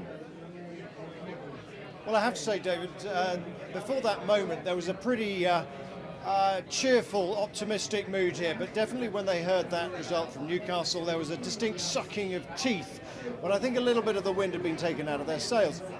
The mood here, I think, is still hopeful. They've been talking about how they hope that the economic argument has finally hit home, that the Labour vote has finally begun to harden a bit. They think that the Leave's immigration argument began to peter out, they say, towards the end of the campaign. But I think at the moment, the one thing that's worrying them, if you talk to 1 or 2 people here, is those postal votes. They don't know what that is. For them, that's one of the big unknowns. So still, I'd say the mood here is, cautious, optimistic, hopeful, but I think that last result certainly made them think twice.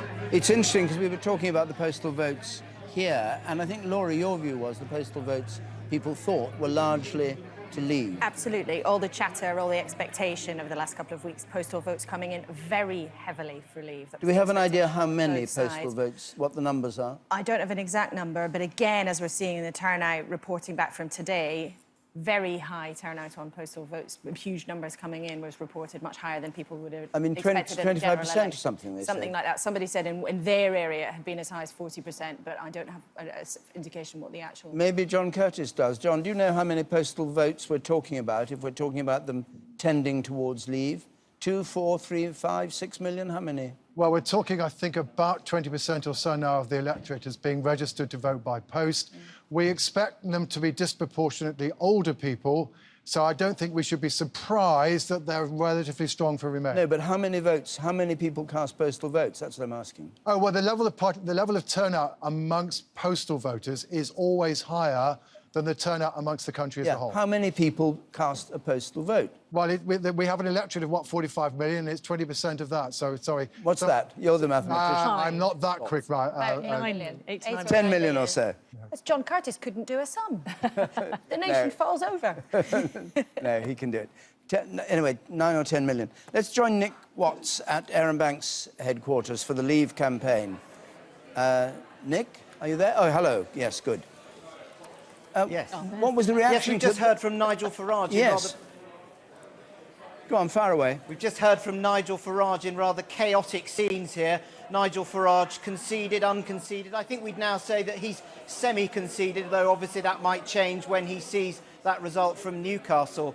What Nigel Farage is doing is really setting up a battle on 2 fronts. A battle if Leave have lost against Vote Leave, saying they were too cautious, but also a battle against the Conservative leadership, saying that he will still continue this battle, he's not going to give up, and will be almost looking to Scotland and hoping that you'd be in a never-ending referendum territory. But I was also talking to Kate Hoey, who's one of the leading figures on the Labour Leave side, and she is saying, when we look at that Newcastle result, that is perhaps telling us the story of this campaign that people really only woke up to at the latter stages, which is this disconnect between the leadership of the Labour Party, who are overwhelmingly in favour of EU membership, and the grassroots members who do not share that view of the European Union. Nick, thank you very much. Just to clarify, by the way, in case you're confused by these headquarters, this is where we were talking to Nick Watts, is Aaron Banks' Leave EU. That wasn't the one that was recognised as the official Leave campaign, which is Vote Leave, who aren't having a party for some reason. I don't know why. Why aren't they having a party? Until 10 p.m, I kid you not, until 10 p.m, we were focused on getting out the vote. Dominic Cummings and Matthew Elliott have quietly and efficiently been putting together the most amazing campaign. They don't have time for champagne. They've been too hard-working. Ah. Nigel Farage should put the champagne on ice ready, you see. I prefer tea. Forethought. Emily. David, I'm going to pick up with Tasmina Ahmed Sheikh again, our MP from the Scottish Nationalists. And that point that John Curtis was making about turnout being absolutely central in Scotland and in London. Orkneys, I think we've had in at 68%, which was lower than many would expect. Is it possible that the turnout was depressed because of this uniformity, if you like, of message that was coming through, all the leaders saying the same thing in Scotland?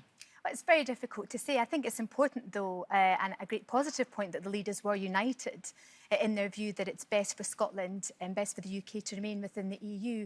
And if you contrast that with the campaign that we've seen across the UK, which unfortunately has been very much based on internal Tory party fighting, exacerbated further, as we can see now, by a letter that Tory MPs have found themselves requiring to sign, asking Cameron to remain. And we've heard from Chris Grayling earlier on in the programme when he was talking about having been a signatory to this letter. But let's remember, there are government ministers that did not trust David Cameron, their leader, the Prime Minister's judgment on the issue of the EU referendum. And therefore, I think there's a lot of work that requires to be done within the Tory party, whatever happens as a result of the referendum this evening. There may yet be work for the Remain camp. What you saw, we watched that result come in from Newcastle. A win for Remain, yes, but on a very slight margin. Does that start to put the panic into your camp?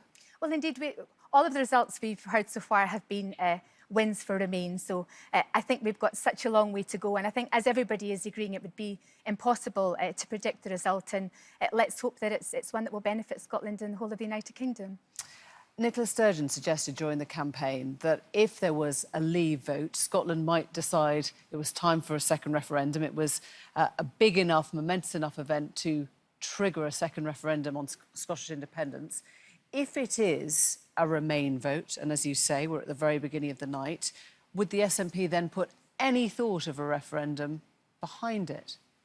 It will come as no surprise to you that the SNP wants independence for Scotland. We, of course, respect the results of the referendum we had in 2014, but it is absolutely a matter for the people of Scotland whether we're to have a second independence referendum. And but the calling of it isn't. It's not for any politician, not me or anybody else, to dictate to the people of Scotland when that should happen. But would that go off the table, do you think? If it was a safe Remain vote, would that second referendum of independence for Scotland then just be off the table completely? Independence for Scotland should never be off the table. It's a reason for being for the SNP, and we would love for Scotland to be an independent country within the EU with our own voice and seat at the table, batting on behalf of Scotland at every juncture. Tasmina, thank you very much. David. Murad, just before you leave us to make way for another guest, I know you're going to, at this stage, are you just a little bit uneasy about what's come through? David, I'm going to be uneasy until we've got a final result. It's all to play for. It is going to be quite a long night, but we remain very hopeful that we've made a good case that the people will vote to stay in. I know you hope that, but I asked you whether you're feeling uneasy, not whether you're going to be cautious, but are you feeling uneasy about that Newcastle result? It's the only result we've had, and it's, according to John Curtis, who's been working this out, leaving aside Gibraltar, he's been working this out for months. It should have been a much bigger gap between Leave and Remain. As you say, there's over 380. There's 380 of these results to come in. So, yes, I am uneasy, but I've been uneasy from the moment the polls closed. I'm unchanged in that feeling until we get the result. I don't judge anything from that particular result because there's so many more to come. So you don't think your campaign has been as effective as you would have liked? It's not going to be a walkover? It was never going to be a walkover. We always knew it was going to be tight. When David Cameron made his Bloomberg speech and there were sort of polls taken after that, there were more people thinking that they wanted to leave than stay. It was always going to be tight. This is an important issue to air and have a debate over. OK, thank you very much. I should say we had 3 results in, of course. We've had Orkney as well. Voting to Remain, 63%. We've had Newcastle upon Tyne, Remain down to 50.7, just over the 50%. And Gibraltar, 95.9%. So that's how things stand. Just an interesting thing, I think we're hearing from tasters of results coming elsewhere. Broxburn, Stoke, Sunderland, Crawley, all, I'm being told, looking very, very good for Leave. Now, as we came on air, first discussions, of course, were cautious optimism from people like Amber and other people about Remain looking slightly safer than they thought they might be. But just around the country in various different places, suggestions coming to me, not confirmed, that Leave is looking like very big wins in some areas. Should perhaps just explain the bottom half of our screen. You saw Clackmannanshire going through then, voting to Remain. We'll have each of these counting areas, these local authorities, showing there as the results come through. Top right, or bottom right rather, Remain lead by 27,256.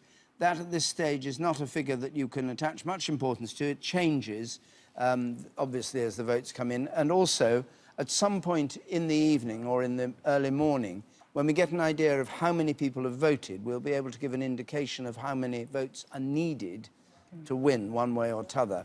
But at this stage, it's just a figure you can keep an eye on. The votes for Leave in blue and Remain in yellow. Don't ask me why those colours. They're the colours of the European Union flag. And they're just colours that have been chosen for tonight. Because obviously we have a cross-party. We can't use blue for the Conservatives. We can't use yellow for the Liberals. And on the right of that, declared 4 out of the 382. So that's how it's working out. Now, we're joined by Ruth Davidson, the hero of the debate at Wembley, it seems, Ruth, with people saying you should stand for the Westminster Parliament on the strength of that and fight for the leadership of the Conservative Party in the UK as a whole, not just in Scotland. Well, I think people are maybe forgetting that with the devolution settlement that we have in Scotland, that the job I'm doing in Holyrood is a pretty big job. I get to slay nationalists every day and stand up to Nicola Sturgeon, so that's a pretty big job in itself, so I'm pretty happy where I am. Thank you very much. What do you make of the argument that we were hearing just now, that Scotland may have a slightly low turnout? People may not have been excited by the campaign in Scotland, and because of this is... Oh, I'll come back to you if I may. We've got a result from Sunderland. I'll come back to you in just a second. So let's go straight to Sunderland. Counting officer for the Sunderland voting area at the referendum held on the 23rd of June 2016 under the European Union Referendum Act 2015, and having been authorised to do so by the regional counting officer, I hereby give notice that I have certified the following. The total number of ballot papers counted was 134,400. The total number of votes cast in favour of Remain was 51,930. The total number of votes cast in favour of Leave was 82,000.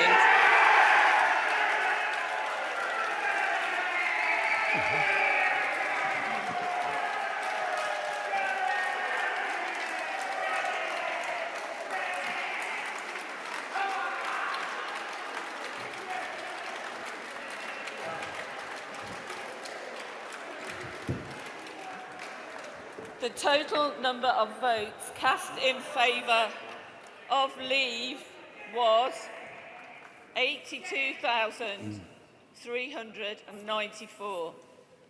The number of ballot papers rejected was as follows. No official mark, 0. Both answers voted for. 13. Right, let's just... we've now had this second result in. Let's just go to Jeremy Vine and see where, and I'll come back to you, Ruth, in just a second, if I may.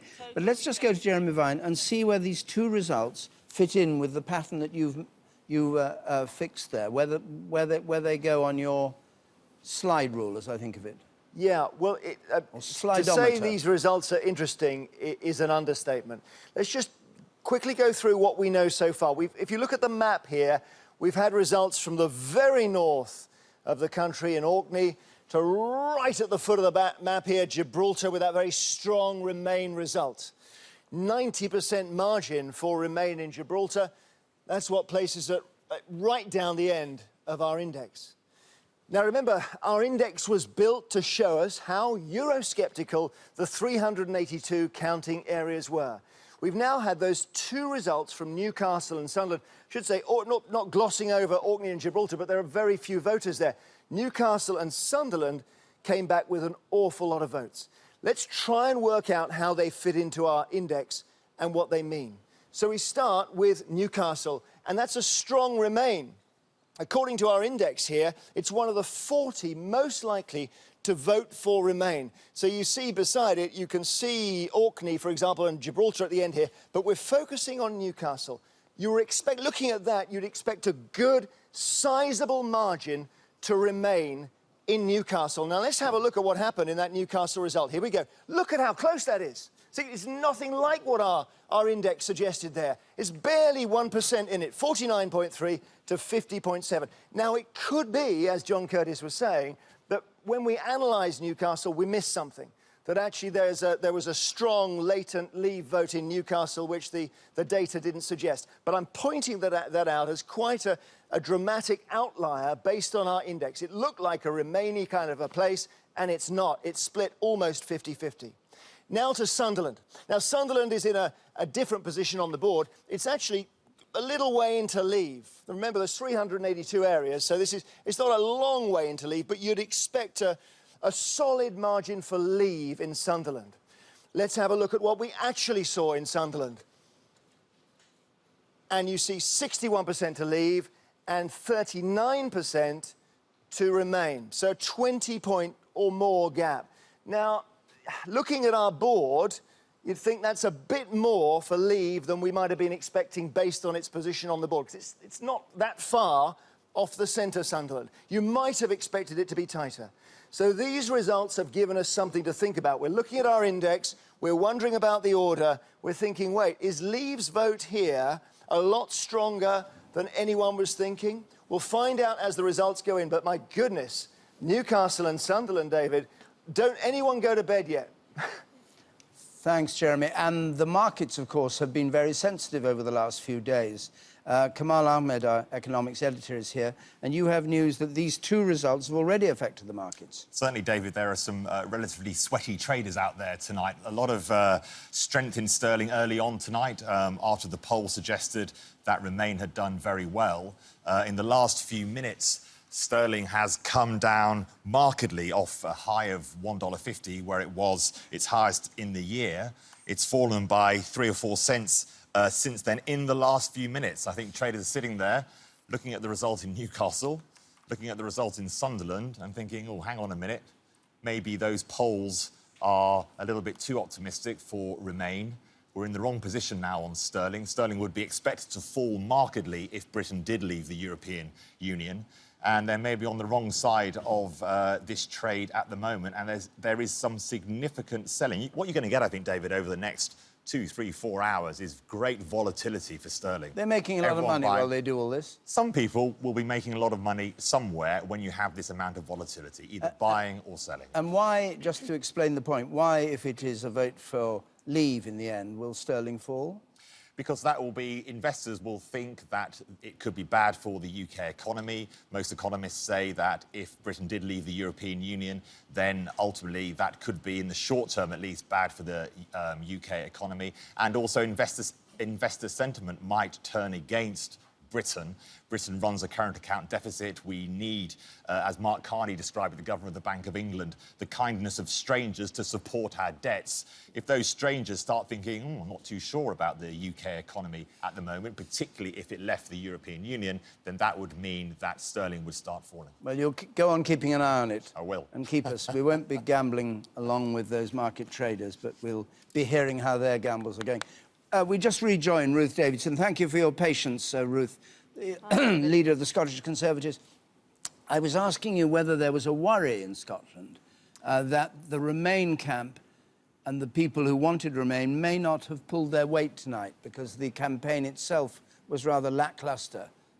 Well, in Scotland, we're looking at a turnout that's not as high as the independence referendum 20 months ago, which was 85%, which was extraordinarily high for a democratic event anywhere in the UK. But it is looking like it's running around or even above 70%, which is higher than the Scottish parliamentary elections last month, higher than the general election. So I think it's been a pretty good turnout across Scotland. Are you disconcerted by the news that's come in so far from the two results in England that we've had? Well, I think it's just a little bit early to tell. I mean, 5 out of 382 declared. 2 of them are in Scotland, Clackmannanshire and Orkney. 1 right in the middle of the Central Belt in that urban corridor. One of the Northern Isles. It's not enough to tell us about Scotland, and I don't think 2 seats from the North East is really enough to tell us about all of England. Well, so they aren't seats, of course. They're numbers, aren't they? Just numbers of votes. Yes. Local authority areas. That's the spirit. Sorry, I'm in an election mode. What can I say? But in those local authority areas, I don't think that's enough for us really to say. I think in terms of what I can tell you about Scotland, you will find patchiness across the country. I think in Dumfries and Galloway in the southwest and Murray in the northeast, which is a former RAF area, lots of fishing up there, you will find it very close to 50-50. You may get a surprise result in the Western Isles, which, if you remember, in 1975 voted to come out, voted against. The rest of the country, places like my constituency in Edinburgh, you're seeing votes that look as if it's going to come out about 3-1. It looks as if it could be more than 70% for in. So it's going to be a very mixed picture across Scotland this evening. Just a word about the Conservative Party. Do you see the Conservative Party as something in Scotland, as something very separate from Westminster? If the Conservative Party in Westminster goes into turmoil, they only got 1 MP from north of the border. If it goes into turmoil over this, would you distance the Scottish Conservative Party and say, well, look, we're really involved in politics in Scotland, and you can have chaos in the south if you want, but we will go our own way and work out our own policies and our own election stance? Well, I fought my leadership election to become leader of the party in Scotland on a platform of keeping our party together. And while we're devolved in Scotland and I have responsibility for candidates and policy in lots of other areas, it is to be a part of the UK Conservative Party, and we'll continue with that. But I don't accept the premise of your question, David, because we as a party know we have much more that keeps us together than that divides us. And it has been a passionate debate. But remember, just a year ago, my colleagues in London were elected on a manifesto to govern, a manifesto that would have a referendum on the European Union. We've carried out that, and that we would respect the result, whichever it is, and it's far too early to tell so far this evening. And then after that, we would all, as Democrats, respect the will of the people of this country, come back together and govern to the manifesto on which we were elected. But judging by what you said on Wembley Arena, you don't have much respect for Boris Johnson, and it's unlikely that... What? I don't think you could take that from my performance at Wembley Arena at all. You know, there was absolutely no personal invective there. It was a really passionate debate on the issues, and they've been proper, good, hearty issues to talk about. The economy, immigration, security, this country's place in the world. These are pointing big, at him, big you've issues. lied about Europe, you've lied about Turkey, you've lied about the European army. It's not good enough. Not Boris Johnson. No, that's what I said. him. The campaign. And I pointed directly to the leaflet that was there. So the campaign had absolutely made, I think, contestable claims, and I think that when all of the dust settles, that we should be able to look at a passionate campaign that was carried out in a way to bring those arguments to the people of the country, but then come back together as a party and govern to the manifesto to which my colleagues down south were elected.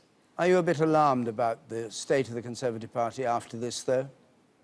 No, I mean, I think particularly in some of the younger elements. So myself, I don't remember the Maastricht years and all the rest of it. I know plenty of colleagues from the 2010, 2015 intakes that, haven't seen a previous issue regarding Europe within our party, that I know broadcasters with a longer track record like yourself always point to, David, who have a real wish to get on and do the job that we were all elected to do. And actually, European politics isn't what drives us. It's about social mobility, it's about helping people, it's about reform of public services, it's about managing the economy, it's about giving people opportunities and helping, particularly with education, for people to be able to advance themselves and bring the country up and bring themselves up as well. So these are what drives us. It's not carrying out some sort of European feud. Ruth, thank you very much indeed. We're joined by Leanne Wood, from the leader of Plaid Cymru in Wales. Let me go to her. Leanne Wood, what's the story, as far as you can tell, what's happening in Wales? I mean, there's been a lot of talk about Wales. First of all, it was going to be absolutely Remain. Then people started saying it might be Leave. Then UKIP did well in your local assembly elections. What do you think is happening? Well, I think it's going to be close here, and it looks as though those areas that are suffering from deprivation and poverty the most are the ones who are strongest in favour of the Leave position. And I think that, you know, we just had a Welsh Assembly election and there was a strong feeling there that people wanted change. And I think that this referendum has given an opportunity for that voice to carry on being put. But it's a wake-up call, I think, for the entire political class. It's clear that things can't just carry on as they are. The status quo cannot just continue. Something needs to give, and what we need to do from Plaid Cymru's perspective is strengthen the Welsh Assembly now and make sure that we've got an institution there that can deliver for people in a way that politics isn't delivering at the moment. Leanne, thank you very much indeed. We've got more news about the pound, Kamal. Well, David, it's absolutely taken a hammering since that Sunderland result, which seemed to suggest that Leave might be doing a lot better tonight. It's down 6% in the last few minutes. I mean, that's a hammering that we will not have seen on the market since 2008 and the financial crisis. I mean, that is a very, very significant move. I blogged early on this evening. I said, if the markets have got this wrong with their positive sense that Remain was doing very well, that their internal polls were showing that, there would be an almighty correction in the value of sterling into the markets this morning and into Friday. And boy, are we seeing that. I mean, everyone's going to be watching the next few results to see if that Sunderland result was an outlier. But certainly a lot of traders who thought that Remain had had a very, very good night are now selling out of sterling as quickly as they can. And the graphs are remarkable, just almost vertically down at the moment, sterling on the markets. Thank you very much. Well, we're joined here by Angela Eagle, Shadow Business Secretary, Labour MP for Wallasey, and Diane James, of course, UKIP MEP for South East England. But I guess I'm going to have to wait to talk to you until we've heard the latest news, which we'll cover, and then I'll come back to you if that's all right. So, we go back to Broadcasting House and to the results as we have them at the moment. Unfortunately, the result you see is on the right-hand side of the building, and we can't exactly see it from here. Here it comes. Well, that's fairly that's a helpful comment. It looks beautiful, though, It doesn't looks it? nice. It's a lovely light. Now, show, this is nothing the else. thing you have to look at. Here we are. This is how it stands at the moment. And this is the... That's the 50.5 Leave and 49.5 for Remain at the moment. That's how things stand. And as it says, far, far, far, far, far too early to call. Perish the thought anybody should go to bed. Let's have some news. Here's Rita Chakrabarti. David, thank you. Counting is underway of tens of millions of votes in the EU referendum, with a handful of results being declared. In the last few minutes, Sunderland voted to leave by a significant majority. Newcastle, which was one of the first to declare, backed Remain by a very narrow margin of 1%. 46 million people nationwide were eligible to vote, a record number. Here's our political correspondent, Eleanor Garnier, and her report contains some flash photography.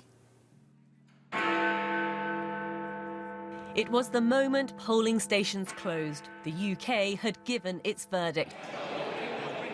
And the first result to declare Gibraltar, with a decisive 96% vote in favour of Remain.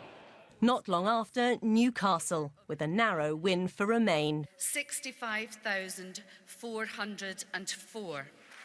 A much smaller win than expected. But in Sunderland, a huge win for Leave, with 61%. At a Leave campaign party, the UKIP leader remained defensive. Win or lose this battle tonight, we will win this war. We will get our country back. We will get our independence back. And we will get our borders back. Thank you. With only a trickle of results in, politicians are keeping their fingers crossed. We're very, very proud in Scotland of the positive campaign that we have fought, and I think that will reflect a high turnout, and I'm very hopeful for a vote for Remain. Tonight it's emerged prominent Leave campaigners Boris Johnson and Michael Gove are among a group of MPs who've signed a letter calling on David Cameron to carry on whatever the result. It's been a ferocious and fractious campaign, and there are wounds that need to be healed. Eleanor Garnier, BBC News. Well, following those first results, the pound fell dramatically. Initially, it rose on expectations that the UK would stay in the EU, but it's since fallen back. When the New York Stock Exchange closed, the pound was trading at just under $1.49, but it's now fallen to $1.43. The FTSE 100 share index closed up over 1%. A man has been jailed for life for plotting a beheading on the streets of London, inspired by so-called Islamic State, which could have targeted a poppy seller. 23-year-old Nadir Saeed was arrested in November 2014, just days before Remembrance Sunday. Teachers in England are to stage a one-day strike on the 5th of July over pay and conditions. The government described the action by the National Union of Teachers as unnecessary and damaging. More now from our education correspondent Gillian Hargreaves. Teaching unions say there are too many, in their words, huge cuts to school budgets, and there is discontent over workload and teachers' pay. And the General Secretary, the acting General Secretary of the National Union of Teachers, has said teachers can't go on like this without significant change. The government, on the other hand, say this is unnecessary, it's damaging. They're perfectly happy to talk to the unions about these things and try and reach a compromise. So there's that strike planned for the 5th of July and some more being threatened for the autumn term. Storms and heavy rain have caused serious flooding in parts of London and in south-east England today.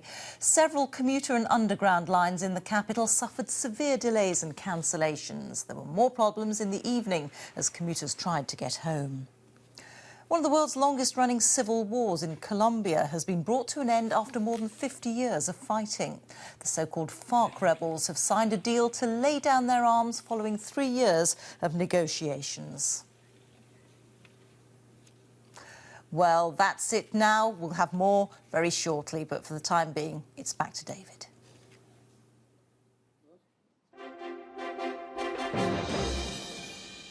Well, as I said earlier, a moment ago, I'm joined by Diane James and Angela Eagle, and Vernon Bognor, Professor of Government at King's College in London, is with us too. So this is a very dramatic story that seems to be unfolding here. Angela, what do you make of it? It's too early to tell. We've known all the way through that this was going to be a result on a knife edge. The polls have been all over the place, and after last year's general election, we don't even know whether to believe the polls. My experience out campaigning, in so much as you can get experience of 46 million votes when you're out campaigning, is that it has been pretty close. And I think we're seeing that with the initial results that we've seen, and it's just too early to tell. Your Shadow Chancellor, John McDonnell, has said that the result from Sunderland was almost like, he put it, a by-election protest vote. In other words, the scale of the exit of the no vote there. And he said people are cheesed off. Migration's a big issue. Do you agree with him? Yes, but I also think that what we've got is protest from communities who've been under the most pressure. And what the Leave campaign have done is give a scapegoat the European Union as the cause of that pressure, whereas actually the cause of a lot of that pressure is the cuts and the Conservative policies which have put the most pressure on the most vulnerable communities. And I think that if Leave wins, they will have been successful at getting people who are under enormous pressure in their own communities to blame the European Union as a scapegoat rather than blame the national Conservative government, which is what they should be doing. So, Diane James, you've conned them if they vote to leave? Sorry? You've conned them? I don't think so at all. Would you mind if I take up just a slightly different point, which is that, you highlight on your screen that this is the Nissan car plant. Nissan, I believe, was one of those companies that was effectively asked by the Prime Minister to write a letter to the employees. And I think what you're seeing here is the reaction to that, which I understand has been quite widespread across the country, where people have actually taken, shall we say, offence at being directed to do something, and then seemingly that whole message has been undermined in a later stage. And I think there's a classic here, which is in terms of the German let's call it almost CBI equivalent, today saying there won't be any tariffs, there won't be any reaction, negative reaction in terms of trade between the two countries. So I think people have been a lot more realistic. I don't quite agree with Angela at all on this issue about conning or trying to blame the EU. When it comes down to it, the Leave campaign has presented quite accurately what the issue is in terms of immigration and linking it to the freedom of movement. I'm sorry, the bus wasn't accurate. The fact that Turkey's going to join any minute wasn't accurate. There were Leave leaflets put out which hinted very strongly that Syria and Iraq were going to join the European Union. This is a post-truth kind of campaign, and I think it's played on people's fears and it's divided the country. And I think what the Prime Minister needs to do, whatever the result is try to realise that he cannot keep imposing the worst burdens of cuts on the communities that are least able to cope with them. Werner Bogdanor, just watching the results as they've come in, do you think this is going to be a very tight run thing tonight? It looks as though it is, doesn't it? The indications from the early results are that Leave is doing much better than one would have predicted. The tight result in Newcastle, where Remain could have hoped for a very large victory, because we're told that university towns and university graduates are very strongly in favour of Remain. The very large victory for Leave in Sunderland, and also the predicted low turnout in Scotland, are all good indications for the Leave camp. And I think we do have to face the possibility, no more than a possibility, that Leave will win this referendum and that Britain will leave the European Union. I think that is a possibility. Whether that happens or not, it's obviously a very close result. And I think one can't deny it's a real kick to the British establishment, because all three party leaders have favoured a Remain vote. Business is on the whole favoured a Remain vote. The financial leaders have favoured a Remain vote. The people have not taken their advice, so it appears. The latest results we've had in are there on the screen. Sunderland, Clackmannanshire, Orkney, Newcastle upon Tyne.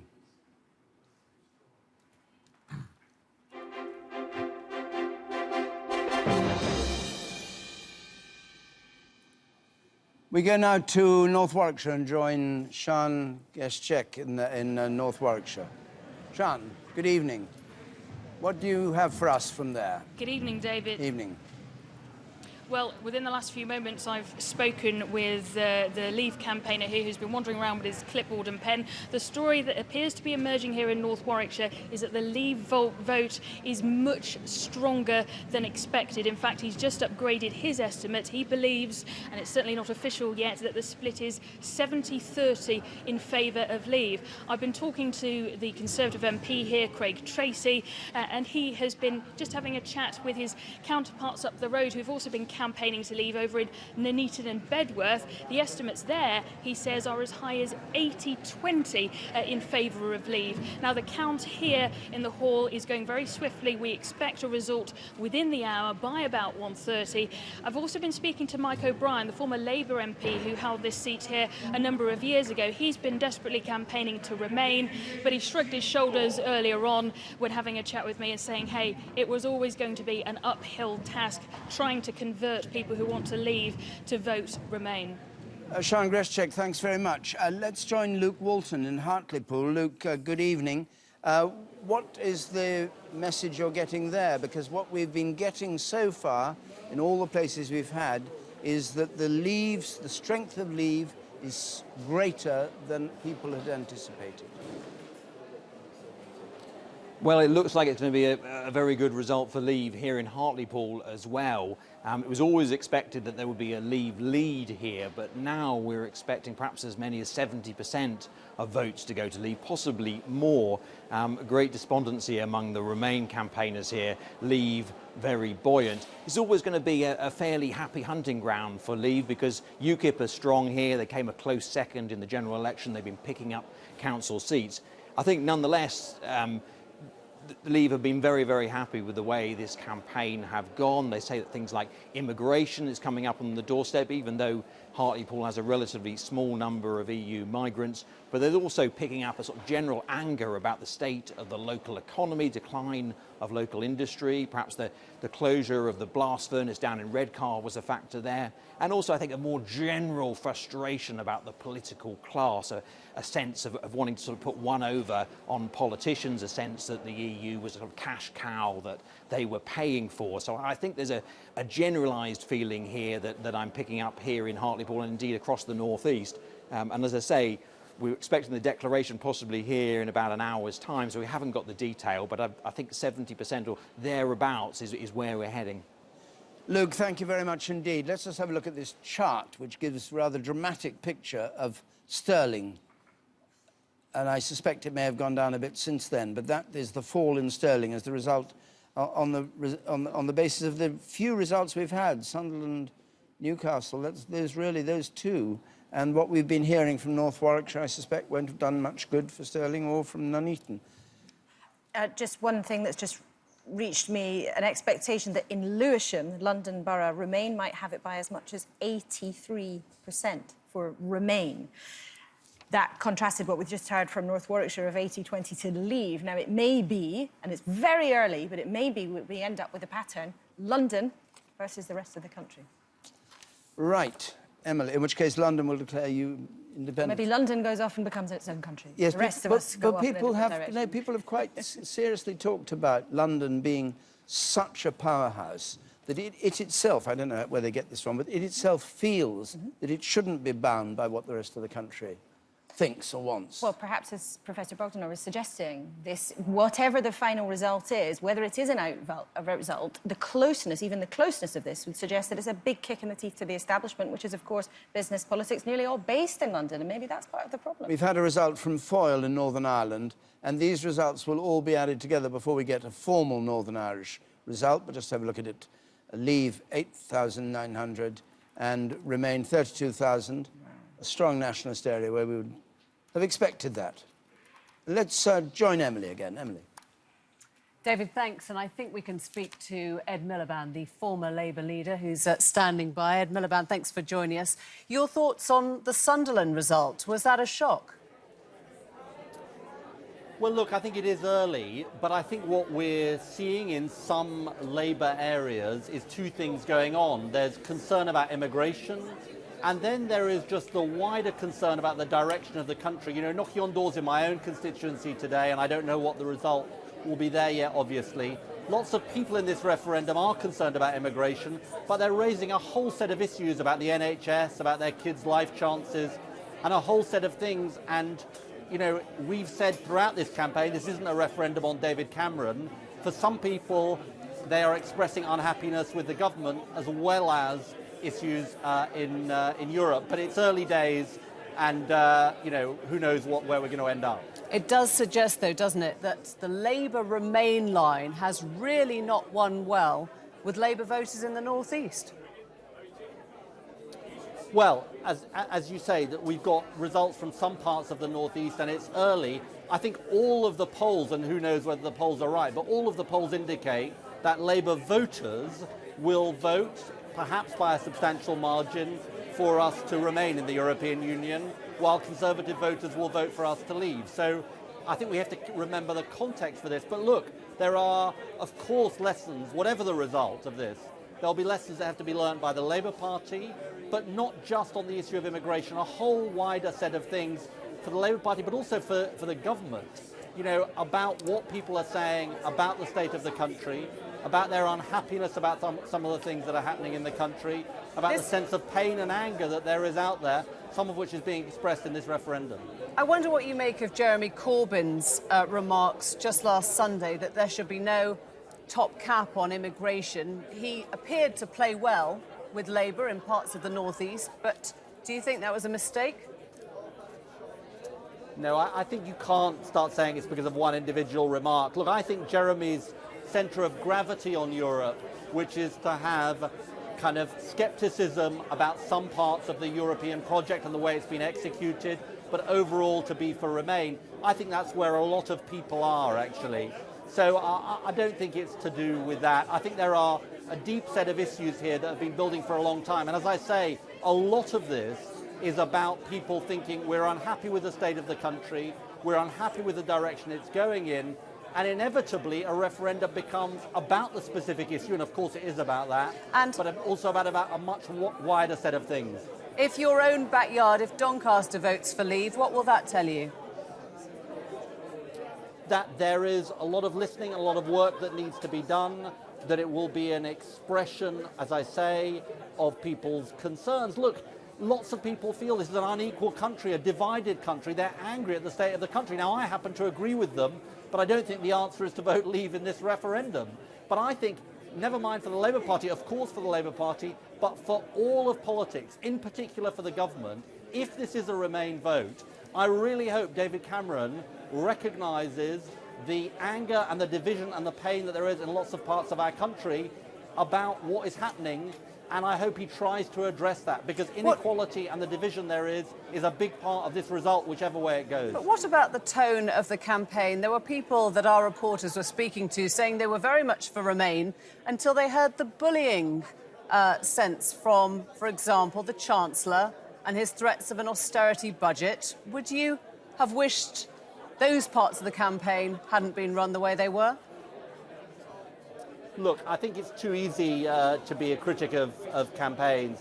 I think inevitably, when you're arguing for the status quo, as the Remain side were, at least that part of it led by the Conservatives, inevitably there ends up being kind of warnings about leaving, and I think a lot of those warnings were right.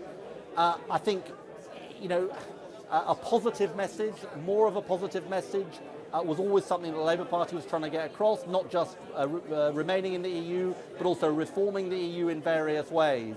But I think it's too easy to criticise campaigns. There's deep anger out there, and some of that is being expressed in the way people have voted.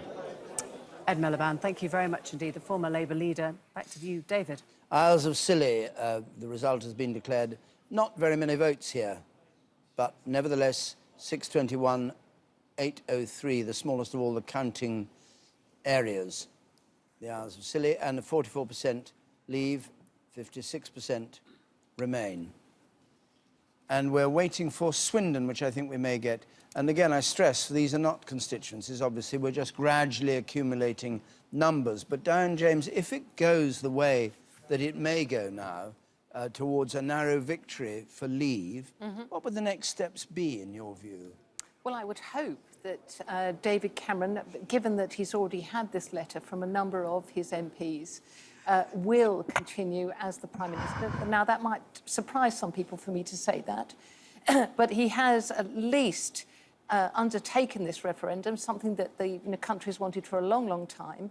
He will have heard, he will have received the signal from the population that we do want to leave the European Union, and I would hope he would then form a very, very top team, and possibly split into two, but a part of the team going over to Brussels, starting the negotiations that are so sorely needed, and the other part of the team here back in the United Kingdom handling the civil service and all of those aspects. But he has said that if it is Brexit, he will trigger the two-year period, the Chapter 50, which Article 50, which only he can trigger. The government has to trigger, saying we're going to leave, and that gives you 2 years. Are you suggesting he shouldn't do that yet? No. Well, he's got two options, hasn't he? He can just straightforwardly repeal the European Union Act. That's probably my understanding from some of the Conservative MPs who I've shared the stage with at events. Their view was that that was the preference, but Article 50 is the one that is the very clear message to Brussels and to Mr Juncker in particular, that we are serious, and of course it then kick-starts the whole negotiation process. But we do, at least with invoking Article 50, know where we stand in terms of we kick-start the process, we have 2 years, we have a certain element of reasonableness, maybe 6 months, but at least we know what we're working towards. Werner Bogner, we're waiting for Swindon to come in. I may interrupt you when it does come in, but it seems there are a number of options, actually, if it were to go for Leave. No, the only legal and constitutional option is laid down by the European Union, the Article 50 procedure. David Cameron tells the European Council of the British voters' decision. They're meeting next week. Some people have said that should be delayed, but he's an honourable man. He will accept defeat. He said he will do this as rapidly as possible. But there is a much larger question here, that if there is a vote to leave, and of course it's far too early to predict that, he'll have been given instructions by the British people to do something he doesn't want to do. Would he be the best person to negotiate Britain's exit from the European Union? As counting officer for the Swindon voting area at the referendum held on the 23rd of June 2016 under the European Union Referendum Act 2015, and having been authorised to do so by the regional counting officer, I hereby give notice that I have certified the following. The total number of ballot papers counted was 113,060. The number of votes cast in favour of remain a member of the European Union was 51,220. The number of votes cast in favour of leave the European Union was 61,745. The number of ballot papers rejected was as follows. Both answers voted for, 33. Writing or mark by which the voter could be identified, 5. Unmarked or void for uncertainty, 57. And the total number of ballot papers rejected was 95. Thank you. Swindon, 61,745. Leave, 51,220. Remain. You can read that on the screen there. And the Leave side is 55%, 45% for Remain. And I think, Jeremy, that's pretty much in line, Swindon, isn't it, with what you were expecting, or what you and John Curtis were expecting from Swindon. Do you want to just take us through where you've got to? Yeah, well, let's compare it to the Sunderland result, because when Sunderland and Newcastle came in, the shock of that in this studio, because Leave had done so much more and so dramatically better than our index suggested, or our knowledge of those two counting areas suggested. So we're now seeing it stabilised a little more. We are in for a long night here. There's no question about that. So let me just show you, first of all, Sunderland. Let's just remind ourselves of where Sunderland is. Now, the midway point on our index is where you'd expect it to be a 50-50 result, if the result across the nation is 50-50. Here we see Sunderland into Leave territory, but not by much. And let's remind ourselves of the Sunderland result here and how dramatic it was for Leave. So you see a more than 20% gap for Leave in Sunderland. So that's a better performance for Leave than we might have expected in Sunderland. But now we have Swindon. Let's have a look at Swindon. So if you look at the algorithms that we used, and we were talking about earlier, this analysis that we did of these counting areas based on how many pensioners who tend to vote out, how many graduates who tend to vote in, ethnic minority voters, UKIP voters in 2014, etc. You put together all those factors, we ended up with Swindon as a more Eurosceptically inclined area than Sunderland. So it looked to us like Swindon would vote even more for Leave. But that result has come in like this. And you can see the margin is much closer. So it's 55 for Leave and 45 for Remain. Now, that's what we would have expected based on Swindon's position on the index. So Sunderland and Newcastle might be outliers here. Maybe there's something going on with the vote in the north of England.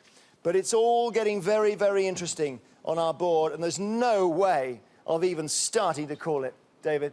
We have a result in from Broxbourne. This is our first home counties result. Broxbourne in Hertfordshire. UKIP had some success in the local elections, and this is the result in Broxbourne. 33,700.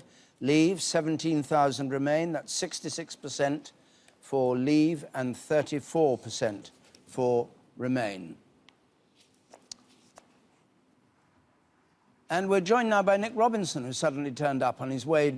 Nick, what are you doing tonight? You're going from north to south through the night, is that right? We started in Edinburgh, David, at the polling station there in the middle of the evening, been to Newcastle, here in Sunderland, on my way to Leeds any second, then to Peterborough, trying to see and to paint a picture of a divided nation, because I think what is so striking about what we're seeing tonight is a divided nation, divided by nations themselves, Scotland v England, of course, divided by region, divided by class, divided by educational background. I think these results suggest, as Jeremy was just saying, that that is what's going on here in Sunderland, and may help explain a little bit of what Jeremy was saying about the difference between results here in the northeast and in Swindon there in the south, is that I was hearing from people on the Leave and the Remain camps here. There are people in this town who have not voted, in this city, not voted since 1983, not voted, in other words, since the days of Margaret Thatcher, who came out, as they put it, and this was people on both sides, to kick the establishment. People who left their houses for the first time to vote. They wanted to kick not just Brussels, they wanted to kick David Cameron, they wanted to kick the establishment, I was told, they wanted to kick the bankers, they pretty much wanted to kick anybody they could, and they believed that voting Leave was the way to do that. What's your view of the way that it's gone so far? Well, what intrigues me is whether this becomes a pattern, or what we actually see is the mounting up of votes in working class areas where there's a revolt against the establishment for Leave, but equally a mounting up of votes for Remain in urban metropolitan areas with a younger demographic. That's why I think it's much too early to tell whether this Sunderland result, that early sign in Newcastle as well, is giving us a national picture, or merely suggesting that this great gulf between the different voters is even greater than we realised. That, in other words, I was hearing from a whole series of senior Labour figures that in recent days votes had hardened up amongst what you might call rather patronisingly Guardian readers. Metropolitan, liberal, younger, professional classes, people in the public sector, had hardened up for Remain. Now, we may not see that until we see the vote in those urban areas later on. Okay. But when you're seeing votes in the smaller towns, the towns that are often described by psephologists, as the left behind, people with high working class populations, what you're seeing there instead is in fact a mounting up of votes for Leave, because they want to kick someone, and the opportunity to do it was to vote against the establishment and to vote for Leave. Where are you going to pop up next, Nick? Leeds is my next stop. Look forward to seeing you. A couple of hours from now. Thank you very much. See you there. There's something interesting about the London turnout. There was vile weather in London today. The roads were flooded, the trains weren't working, the underground wasn't working, there was all hell let loose. And John, you think that there's been an actual effect on the London, which was expected to be very heavily Remain, wasn't it? That it's had an effect on the vote in London? Well, perhaps. Certainly the 7 or 8 boroughs that now have told us what the level of turnout is. Given what's been going on in the rest of the country, we would have expected around a 2 to 3 point higher turnout in these boroughs than has actually been reported. Now, maybe it's the weather, maybe it's not, but whatever is the cause, given that London is indeed one of those places that was expected to be relatively strongly for the Remain side, if this is correct, it's another little bit of bad news for the Remain side that, so far as turnout is concerned, again, the numbers may not be working quite as much in its direction as it was hoping. I mean, the truth is there hasn't been any good news for the Remain side yet, has there, this evening? Well, that's a slight exaggeration. I think the truth is, for example, that in Orkney and in Clackmannanshire, the result was pretty much in line with what we were expecting. It wasn't too far off in Broxbourne. So we've had some places where the outcome has been much closer to what we might think expect a 50-50 result. Newcastle and Sunderland so far really stand out. I think what perhaps the Remain side might worry about is the only place that's really coming better for them than we were expecting was the Isles of Scilly. And, of course, the Isles of Scilly is the smallest of all of the counting units that we've got tonight. Not to forget Gibraltar. Thanks, John. Well, I think only 800 people voted to leave. Emily. We're here with Tim Montgomery and Alistair Campbell again. Tim, what are your team captains saying after results in Sunderland and Swindon, all looking very positive for Leave? Certainly those results are looking positive for Leave, but perhaps the most interesting thing is the turnout. You're seeing, just as John Curtis was explaining, in London, in Northern Ireland, in Scotland, lower turnouts, whereas in the Leave areas, like some of the places we've seen in the northeast and the home counties, the turnout is much greater. It seems to be the case that, as a lot of people expected, those that want to leave the European Union have always been more enthusiastic. And despite the weather, despite obstacles, they've turned out. So if this is true, and we should still be very cautious, but this could be a much better night for Leave than many of us were expecting a couple of hours ago. So Kate Hoey said in the last few moments that Labour could end up losing thousands of voters over issues like immigration.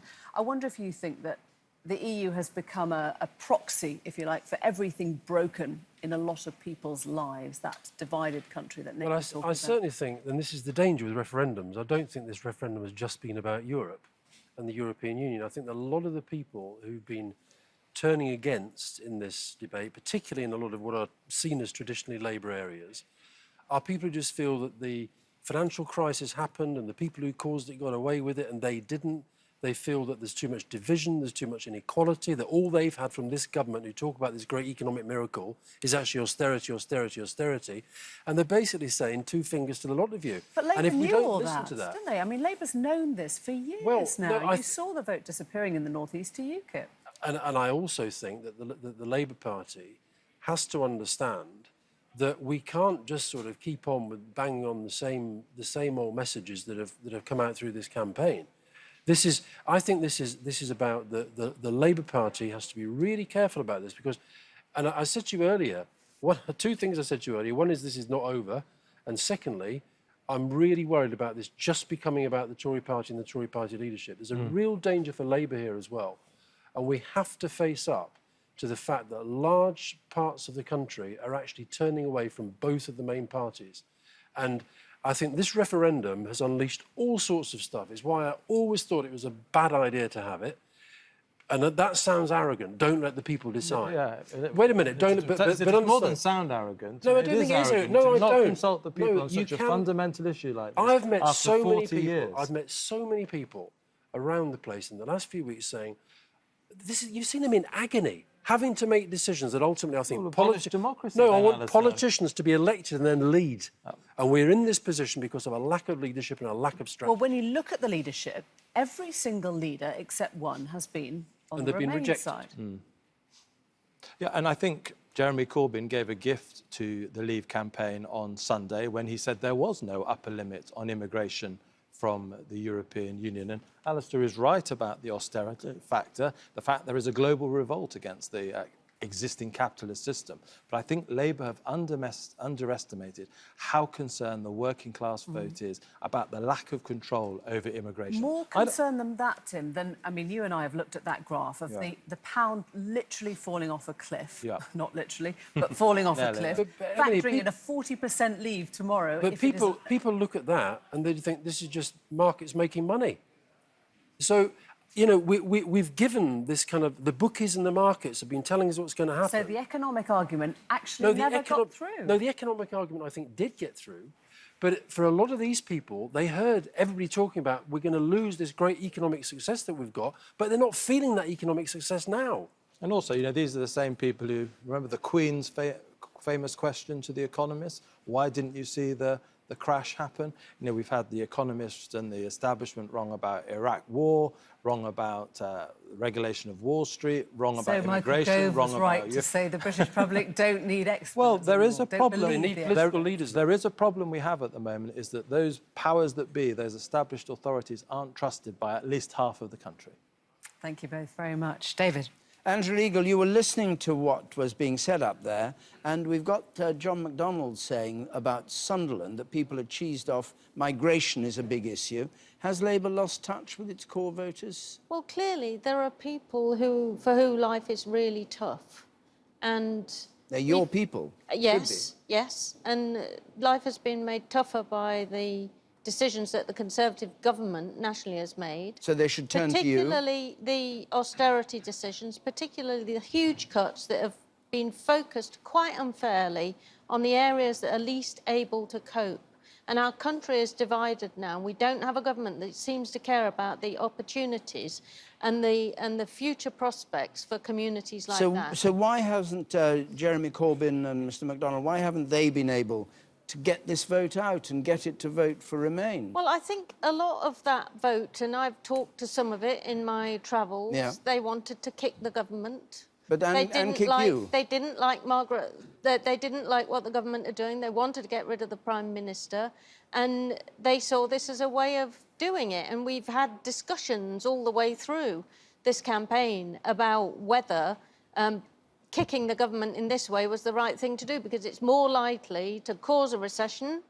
We've seen what's happening with the pound, and they will be the first to suffer, especially with a Conservative government. So you failed with your argument. We have not been able to get through to all of our supporters, of course, but I think you'll probably find that there's a majority of Labour supporters, when all of this has added up, that have voted to Remain. Our vote is less split than the Tory vote, for example. But it may be, in fact, the Conservative government is split top to bottom, and they are in charge of the country. But it may be a critical part of the Labour vote didn't come out for Remain, which would have saved the day for the Remain campaign. Well, we don't know what the result No, is of course going to be we don't. yet, and we mustn't assume. I mean, we always knew this was going to be a knife-edge referendum. We're at a very early stage of the results, and we don't know what the results are going to be yet. So I think it's too early to have that analysis. When one of your MPs, admittedly unnamed, says that the EU issue simply shone a light on how out-of-touch Corbyn and MacDonald are with traditional Labour voters out of London,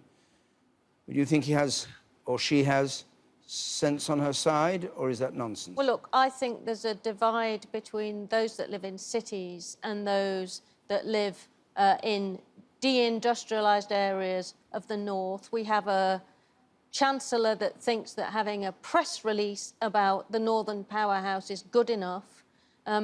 It's not good enough. We have to make certain that the government of our country takes account of the proper interests and looks after people up and down the country. I have a feeling you aren't answering the question that I asked. I'm not sure. I may be mishearing you. I mean, I've not come on this programme to have a go at my own leader. I think we've got a government that is split down the middle. They've had to issue a Save Dave letter tonight, and a third of the Brexiteers in the Tory party haven't signed it. And so there's no need for a Save Corbyn, Save MacDonald letter? I think we ought to wait and see what happens in this referendum to see whether we still have a functioning government. All right. Thank you very much, Angela Eagle. We've got a result from Kettering. Let's have that. Kettering voting to leave, and 32,800, 21,030. That's 61% leave and 39% yellow for Remain. It was expected result that Kettering in the East Midlands would go that way. How many are we now? We've got a leave lead of 18,778. Let's join Clive Mowry. Clive, what have you got from Basildon? Yeah, I mean, we're expecting the final result here in the next 20 minutes or so. They're a little bit behind, but I was talking to the leader of the Borough Council here, who's from the Conservative Party, and they're looking pretty forlorn, it has to be said. It looks like a pretty resounding win for the Leave campaign. We did expect that. The polls leading up to the referendum today suggested that it could be anything from 70 to 80%. The feeling seems to be around about 70%. We haven't got confirmation of that yet, but certainly from talking to some of the UKIP members of the council here and some of the Vote Leave activists, they're saying that when they've been canvassing over the last few days and weeks, they've been hearing people talking about immigration, they've been talking about the issue of sovereignty, and they've been also talking about this being a protest vote, an attempt to sort of give the political elites a kick. The whole idea that politics as usual has gone sour for them, and for those people in this area, working class, white, who have, you know, seen their jobs disappear, who have certain issues and problems. UKIP and the Vote Leave campaign say they've been able to tap into that resentment, and that's being borne out as a result in the result this evening. So, as I say, in about 15-20 minutes' time, we'll get the official count, but it's looking something like 70% for Leave here. Well, thank you very much indeed. Let's have a look at the results we have had in, again, on our sliding scale there, Jeremy. Yes, here we are with our index, 382 counting areas. We've ordered them based on our analysis from the most inclined to leave, we think, to right over here, the most inclined to remain. And we've already had the surprises from Newcastle and Sunderland, which didn't really fit in with our index, but over time, it may well even out. Let's see. Let's look first of all at Kettering here. Let's find Kettering on our polling index, and you can see it's quite a way towards most leave. You would expect quite a substantial vote for leave in Kettering, and now we'll see the actual result here. Let's have a look. And it's 61% to leave and 39% to remain. It's maybe leaves vote a tiny bit stronger in Kettering than we might have expected based on its position on our index, but nothing like the surprise of the strength of the leave vote in Newcastle and Sunderland that we saw earlier. Still, substantial margin there for leave in Kettering. Now, if we go to Broxbourne, I'll show you Broxbourne on the map here. Just come with me. And you can see just here in Hertfordshire, north of London, that flashing blue. Blue meaning, of course, that leave have taken Broxbourne, taken a kind of parliamentary language, isn't it? Leave have come first in Broxbourne. Let's see by how much. Here they are. So this is Broxbourne on our index. Looks very leavey, doesn't it? It looks very Eurosceptical. It's in the top 15 most inclined to leave, according to our own analysis before the night began. What's actually happened? And here we have, what, a 32% gap. 66 to leave, 34% to remain. Again, that's just a bit more for leave than we were expecting based on our own analysis, but not a sensation, not a shock there, pretty much where it stands on the board. Now, the key thing to remember here is that unlike a Westminster election where you have all those constituencies that are roughly the same size in terms of numbers of voters, here, constituencies of vastly different sizes. So just take a look. This is our proportional map here, and I'll bring up the stalks in the floor. Where the stalk is in a colour, it's the colour of the side that has won in that particular area. But the important thing really is the height of the stalks. So up here in Orkney, you've got a really, really short stalk because not many voters. These are the Newcastle and Sunderland results, and you can see just how many thousands of voters were involved. So when we hear from Birmingham at 3 or 4 in the morning, 700,000 eligible voters in Birmingham, that'll be the biggest stalk on the map throughout. So just worth remembering that when a counting area has a lot of voters in it, it really packs a punch. David, back to you. Thank you very much. We've got a result in from Shetland, the Shetland Islands, 5,300 leave, 6,900 remain. Small numbers here. 43% leave, 57% remain, but slightly less for remain than we had anticipated. And West Dunbartonshire, 16,400, 26,794, and this is slightly better for remain. The share 38% and 62% there for remain. So I'm joined now by Alex Salmond, the Scottish National Party MP for Gordon in the House of Commons, formerly the leader. David Davis, former Shadow Home Secretary, who's been fighting for leave all this time. All right, here we are at 1:15. Alex Salmond, what do you make of it? Well, it's going to be nip and tuck. I'm astonished what you said about Shetland, incidentally, because Shetland was one of only 2 areas in Scotland way back in 1975 which voted 2-1 not to come out of the European community as it was then. The fact that Shetland's voted pretty decisively to remain actually is a very, very good result, as indeed the other results from Scotland have been. Can I just add one wee corrective to the programme? This talk about low turnout in Scotland. Clackmannan, which is declared... I don't think anybody said low turnout. Well, they said slightly lower than expected. Okay, well, give me an example. Clackmannan, 67.5%. Good result for Remain in Scotland. Sunderland, a very good result for Leave in England, 65%. It doesn't stand up to much examination. Well, let me just explain. What we're talking about is general election turnout. And in Sunderland, it's comparing the general election turnout with this turnout, where there is a spectacular increase. But so it's not like with like. Yeah, it's not apples and pears. It's still a very strong turnout in Scotland and a very strong vote so far for Remain. But clearly this is going to go right down to the wire. Indeed. And the constitutional implications are fascinating. Well, that I'll come to you. But let's just hear from David Davis on the results so far. We heard at the very beginning of this that Nigel Farage said his friends in the city had said it wasn't, you know, where the game's up, and now he says he's changed his mind on that. What's your view? For Nigel, about it's not unusual. You know, he does change his mind from time to time. But look, this is less scientific than a normal general election, as I'm sure you've explained already to your viewers. Not at all scientific. It's a matter of just counting the votes. But your comparisons, even the comparisons you're doing, are judgments. Yes, yeah? yes, oh yes. And one of the things, and they're not massively off, but they're not entirely reliable either. What I can see happening here, or the beginnings of what's happening here, is that Scotland is pretty much voting as one would expect. Northern Ireland, as we've seen, broadly as one would expect. The north of England, the industrial areas of England, erstwhile Labour voting working class voters seem to me to be going very heavily towards Leave.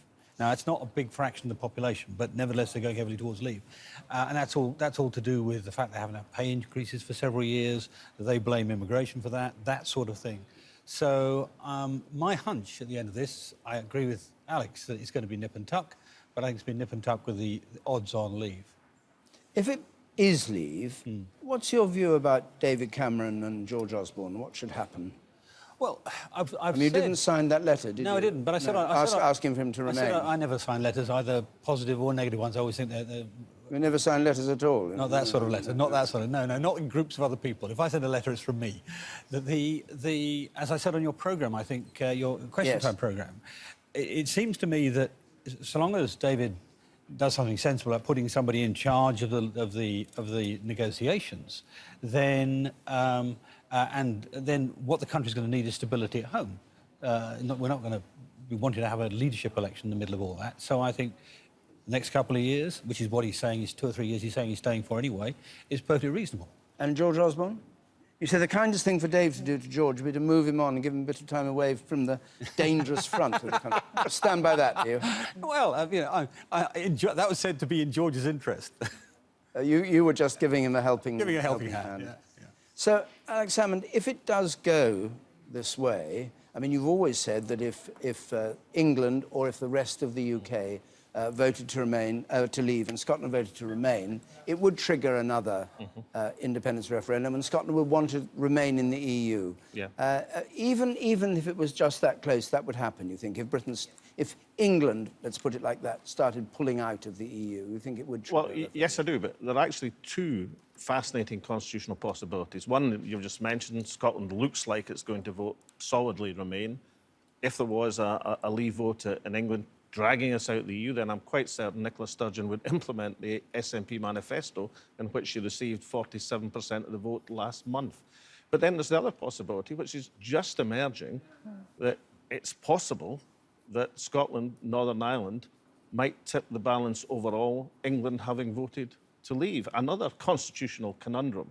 Perhaps at the start of this process, the First Minister, Nicola Sturgeon, offered David Cameron a suggestion that perhaps you should put a four-country lock on this result, that all four nations within the United Kingdom would have to vote the same way.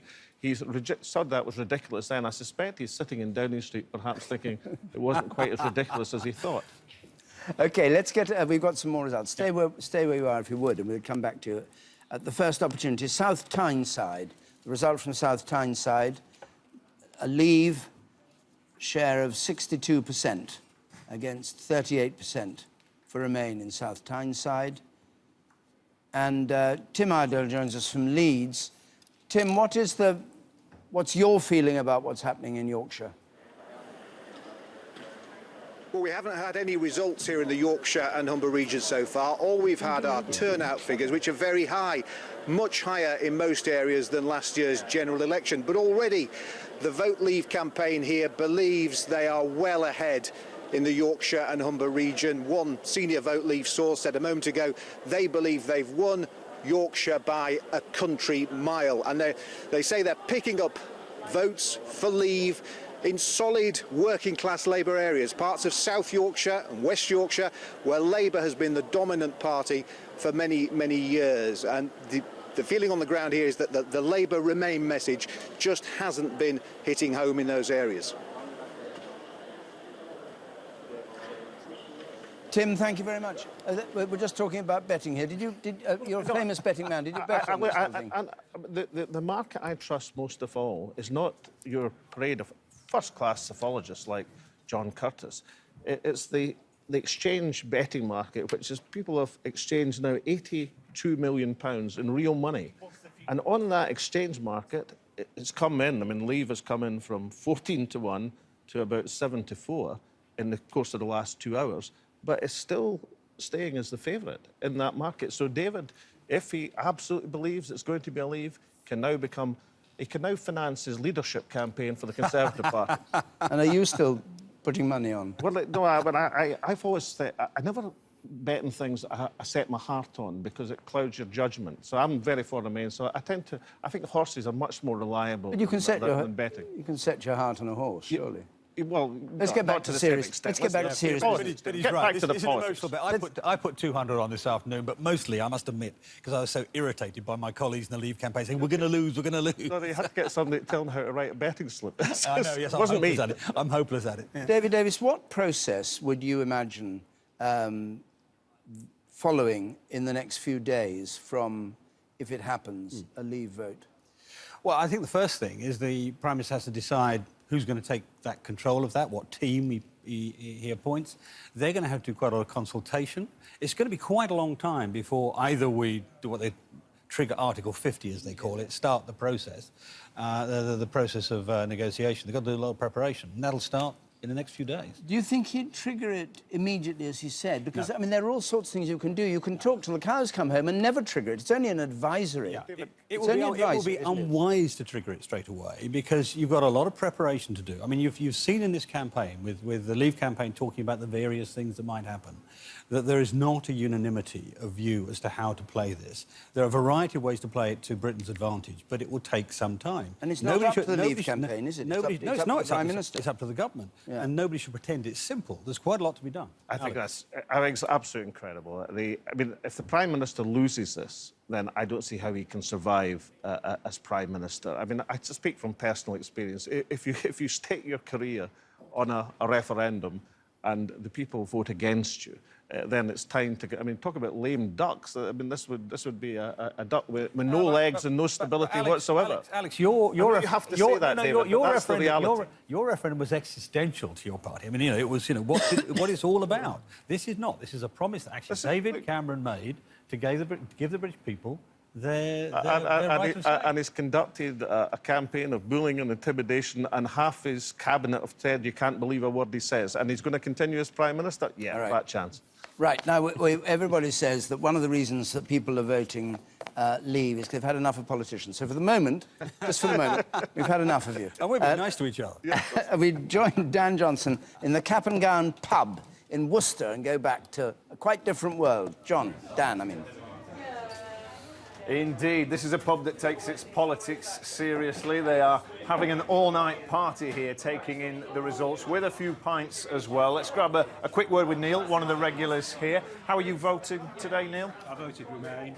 And how do you think it's going so far? Well, it's clearly far too close to call. I think the result in Sunderland was quite significant, and just got to wait and see how it pans out. I think London's going to be significant as well now. Have you been confident? I was to start with. I'm not quite so confident now. And how have you found the campaign? I found it quite disappointing, really. I think the positive case for being involved in Europe just hasn't been made. It's all been very negative. So I think it's been a bit disappointment overall. OK, thank you. Well, we came to Worcester because this is the part of the country that will apparently vote the most evenly, 50-50 in and out. Now, I have to say, quite hard to find people here voting to leave. There are plenty of young people here who voted in. Guys, just give us a flavour of how you're finding it this evening. It's been very interesting, but it's quite hard to tell at the moment. It's sort of still incredibly early, isn't it? Yeah, quite early. So I'm not quite sure. And are you all voting in? All voting Remain? You're a Leave voter. How are you feeling? It's still early days, you know. I mean, I feel like I'm really lick at it, you know. I mean, there's still over 300 left undeclared, you know. We're confident. Confidence from the Leave side, was that? Well, I feel like absolutely. We've got our fingers crossed, but I feel like. I think it's likely that Leave will lose, but still, I think a very close result will be good for Britain. Yeah. Because it means we have a very good chance of enacting reform. If there isn't a massive Remain side victory, it means we obviously have a lot of discontent throughout the country. Do you not worry about that discontent in the future? No. You think things will come together all right after this vote? I think any discontent will manifest itself within a need for reform within the EU.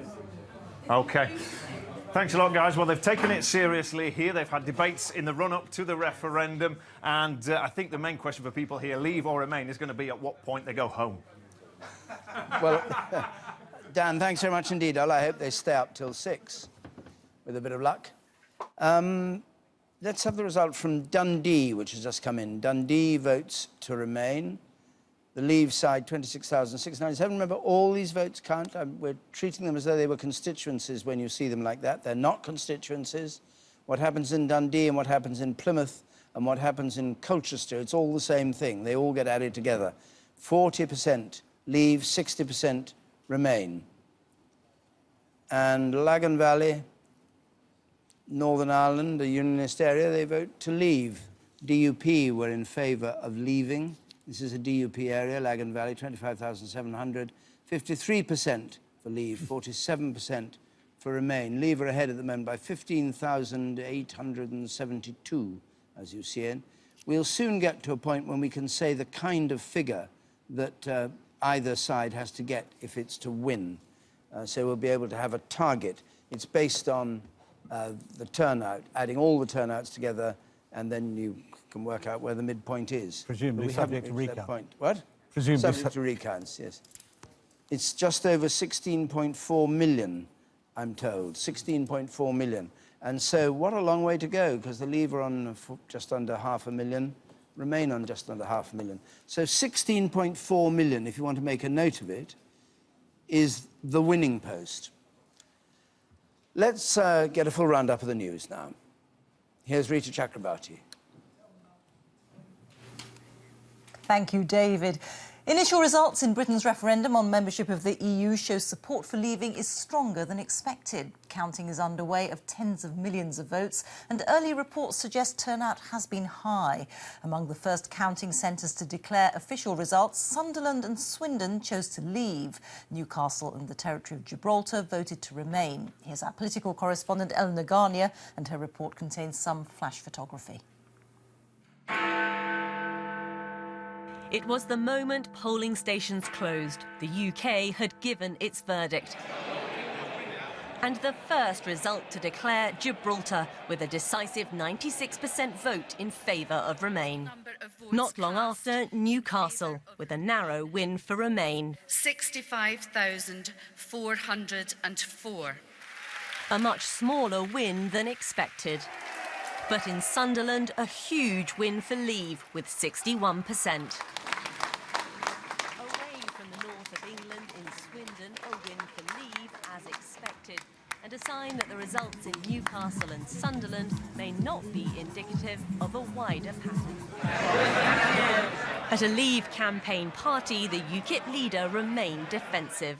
Win or lose this battle tonight, we will win this war. We will get our country back, we will get our independence back, and we will get our borders back. Thank you. It's very narrow, this. It was a bruising campaign, and some say whether it's Leave or Remain, politicians need to do more to listen to the country. Whatever the result of this, there'll be lessons that have to be learned by the Labour Party, but not just on the issue of immigration, a whole wider set of things for the Labour Party, but also for the government. You know, about what people are saying about the state of the country. It's looking increasingly like turnout across the UK as a whole will be a little above 70%. And remember, every single vote counts in this referendum. Eleanor Garnier, BBC News.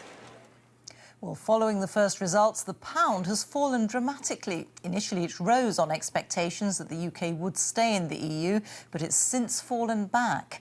When the New York Stock Exchange closed, the pound was trading at just under $1.49. It fell at one point to $1.43, but has since recovered slightly. One currency analyst said traders are very jittery. A man has been jailed for life for plotting a beheading on the streets of London inspired by so-called Islamic State, which could have targeted a poppy seller. 23-year-old Nadir Saeed was arrested in November 2014, just days before Remembrance Sunday. One of the world's longest-running civil wars in Colombia has been brought to an end after more than 50 years of fighting. The so-called FARC rebels have signed a deal to lay down their arms following 3 years of negotiations. More than 200,000 people were killed during the conflict.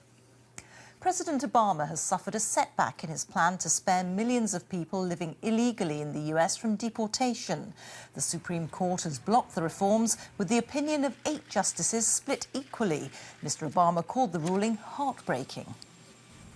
Today's decision is frustrating to those who seek to grow our economy and bring a rationality to our immigration system, and to allow people to come out of the shadows and lift this perpetual cloud on them. Storms and heavy rain have caused serious flooding in parts of London and in southeast England today. Several commuter and underground lines in the capital suffered severe delays and cancellations. There were more problems during the evening as commuters tried to get home. Well, that's it. There'll be more from me in a little while. Broadcasting House in London, showing the state of play at the moment with, it has to be said, not very much in. We've only had, well, we've got a long way to go. 34 out of 14 out of 382. We've got a long way to go. The yellow and blue, the Remain side in yellow, 49, Leave on 50.7%, and a slight modification to the figure I gave earlier of 16.4 needed to win. 16.4 million, it's now estimated at 16.8 million. We have a result in from Western Isles. Let's just see that. Ilan Shear, my grandson who speaks Gaelic will be complaining about my pronunciation, but Ilan Shear, the Western Isles, 6,600 Leave, 8,200 Remain, 45% Leave, 55% Remain. So that's how things are at the moment. Emily. David, a lot of people have been asking for international reaction to the results so far. So it's an awful lot to put on the Polish ambassador's shoulders. But Witold Sobkow, your sense of how the race is going so far tonight as we watch? Let me just say at the beginning that I'm just an observer, because, of course, we will respect any decision that will be made by the citizens of the United Kingdom, and Britain will always remain our friend and ally, independently of the result. But of course we are very nervous, because if you speak about the national interest of Poland, we would like to see the United Kingdom as an active member of the European Union, shaping policies of the European Union. Because they have been a big supporter of Poland, a non-Euro country. Do you feel that your position would be weaker if the UK left? There are several reasons. One reason is that we have more than 800,000 Poles living here. And of course, whatever happens, we would like to ensure their rights are respected, acquired rights are respected. Another reason is that the European Union needs unity and strength. And with the United Kingdom, we have a huge country that can influence our global policies in security, defense, foreign policy. So this is about our global strength as a bloc, and this is very important. And the third reason is we are afraid of a chain reaction in the European Union. We don't want this. We want to be a coherent global bloc that could face new challenges, as we have had, like a wave of refugees and wars in Syria, Ukraine. Let me ask you something, though, because Britain is one of your largest trading partners. We are past the campaign, we are past the threats and the language. Do you actually think that EU member countries would choose not to trade in the same way now with Britain if it is a leave vote?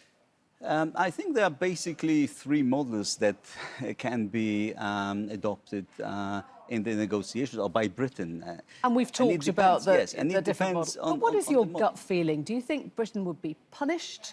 Do you think its value would be regarded and understood? What is your sense, though? It's very difficult to say, because Article 50 of the Treaty of the European Union just says that the negotiations are going to take 2 years, and then by unanimity they can be extended. But if there is no unanimity, they will not be extended. So within 2 years, Britain can achieve whatever it can achieve, and then we will be left with the result of the negotiations. So it's difficult to say, but for us, Britain is a very important trading partner. You talked about the 800,000 Poles Yes. that are resident and working in Britain. What was your understanding of their sense of how the campaign went, the tone of the campaign? More than 80% of Poles here supported Remain for obvious reasons. In the campaign, we had a mixture of different sentiments and feelings, and some hope and optimism, but also You didn't hear some rejection or fear and rejection and misconception. Yes, yes, especially about immigration. Yes, I would say so. That this subject perhaps was not treated with a lot of objectivity. Ambassador Sobkov, thank you very much Thank for you. joining us. We have another result. David. Just a reminder of the latest results we've had, and we've had East Ayrshire in. East Ayrshire votes to remain, 58.6, and 41.4 for leave in East Ayrshire. So we'll have more in just a moment and see how we can, whether it's too soon to give a kind of picture of the overall pattern.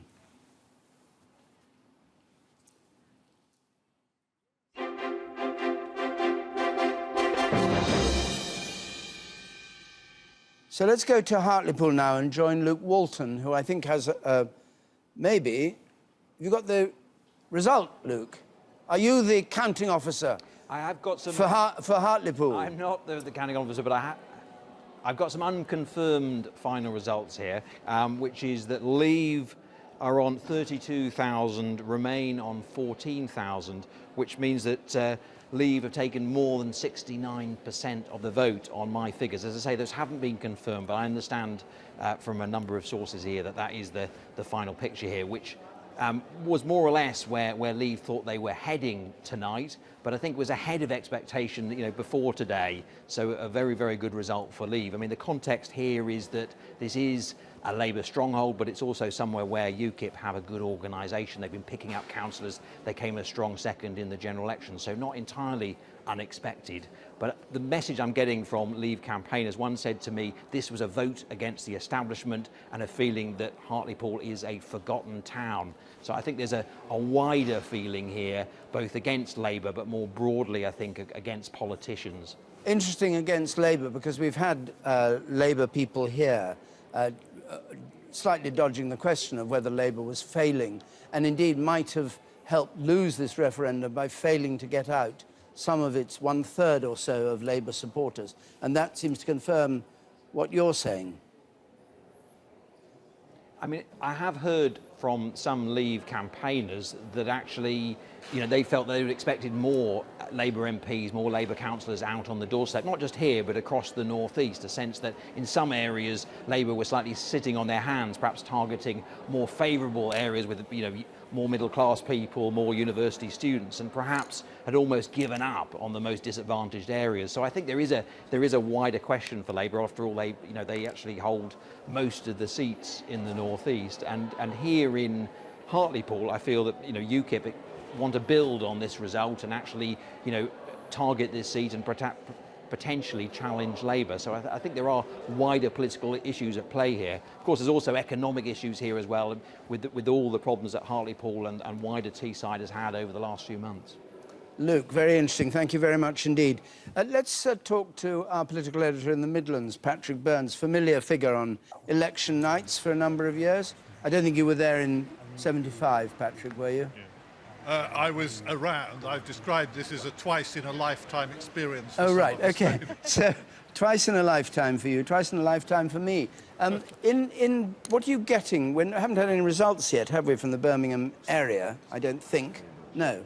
we haven't. It's rather slow here because of the sheer size of it. You know, there's an electorate of something over 700,000 voters in Birmingham alone. So that means in terms of sheer weight of numbers, we do tend to lag behind. But we have been wondering whether what we might see is a kind of divergence between those areas around the outer edge of the conurbation, like North Warwickshire, where we heard from Sian Greszczyk earlier on, which looks like a pretty resounding win for the Leave campaign, and other areas like Cannock, Dudley, the Black Country, where UKIP have won seats on local councils, and that does seem to be the expectation there. Whereas, would Birmingham, as a more cosmopolitan city with this vast electorate, we saw Jeremy Vine stalked there, so much taller than any of the others, would that offset the Leave tendency in the big city? And that does seem indeed to be the indication. We're hearing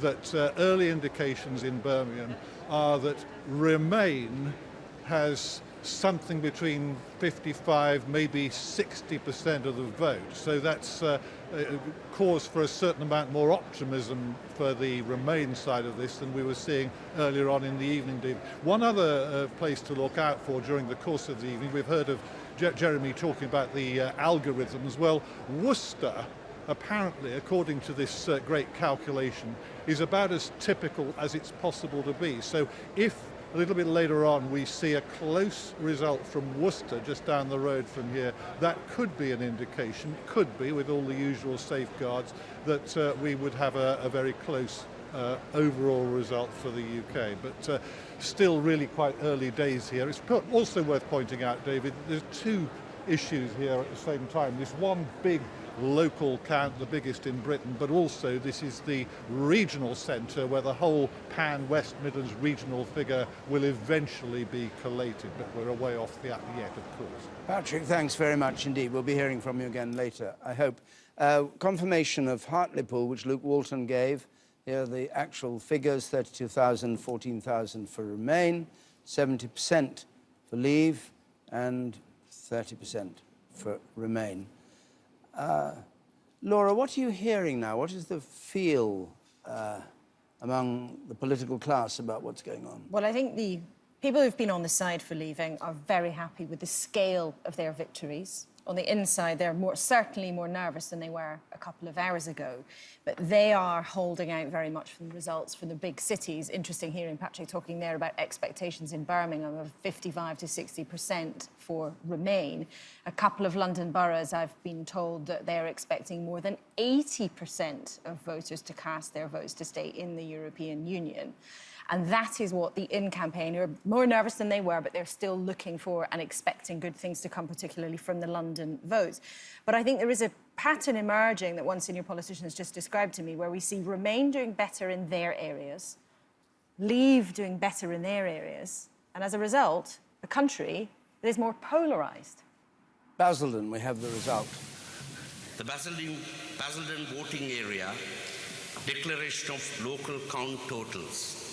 I, Bala Mahendran, as counting officer for the Basildon voting area at the referendum held on the 23rd of June 2016 under the European Union Referendum Act of 2015, and having been authorized to do so by the regional counting officer, I hereby give notice that I have certified the following. The total number of ballot papers counted was 98,062. The total number of votes cast in favor of Remain was 30,748. The total number of votes cast in favor of Leave was 67,251.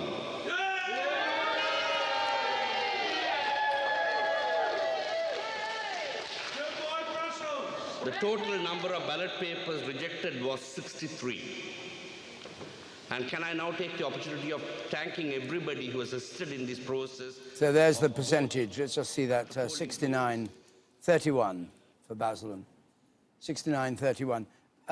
We started the programme, the evening, looking with Jeremy Vine at a kind of way of seeing these results so we could judge whether it looked as though it was going to end up as Leave or Remain, anticipating where various places would lie along a line of probability. Just one way of assessing, as we went along, what's going on.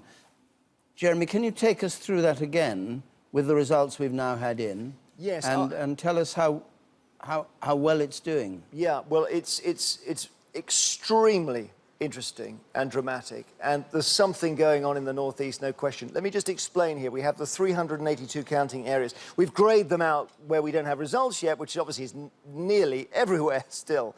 But on the basis of a 50-50 result, if it was absolutely even between the two sides, we'd expect the ones in the middle to be evenly split.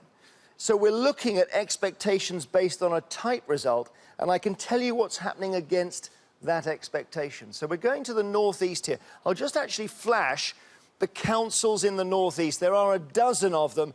You'll see some of the bars flashing. The longer the bar, the more the voters in that area. Most of them on the Leave side. Now, we had, didn't we, that extraordinary result from Newcastle, which is actually one of the few on the Remain side, quite dramatically for Remain, it seemed, until the result came in, when actually it was almost neck and neck, almost 50-50. We've now had another northeast result, Hartlepool. Let's find them on our index so you can see they're down the Leave end. So the expectation would be in Hartlepool that Leave would win. Let's see the actual percentage here and have a look at what Leave actually did. So in Hartlepool, it's really storming victory for Leave by 40%, and that goes way beyond what we would have expected in the event of a tight result between the two sides. You're looking more 10 or 20% Leave. So 70-30 is an extraordinary result for Leave, even though Hartlepool are on the Leave end of our spectrum. We'll have a look at another one now. South Tyneside we saw coming in. Let's find it now. It's not so much towards the Leave end. It's about midway between the halfway point on the index and the very end. There's South Tyneside. Let's have a look. So you wouldn't expect such a powerful vote for Leave. Let's see what actually happened here. And you can see it's 62% to 38%. And the margin there, again, is much bigger than we expected. And Sunderland, we started the night with, didn't we? Just one of the very first results. We pointed out that actually, based on our analysis of all the factors in Sunderland, they were Leave, but they're not deep into Leave territory, so we weren't expecting anything but quite a tight result from Sunderland, and actually we ended up getting this, 61 to 39, so it was the Leave side really showing a clean pair of heels to Remain in Sunderland. So we're gathering some intelligence here on these northeast councils, the 12 councils I mentioned in the northeast, and just making the point here that Leave is really storming it in the northeast of England, in the councils we've seen so far. And if I just bring back the index for you, here it is. You can see the results on the map that we got so far, but of course there is an awfully long way to go. And I suppose the point to underline here, David, is that if Leave are overperforming in the northeast, Remain are going to have to overperform somewhere else to catch up. And we have, thanks Jeremy, a long way to go, because we gave the target of 16.8 million as the winning post, 16,800,000. Neither side has yet anywhere near a million. That gives you an idea of how much there is still to go.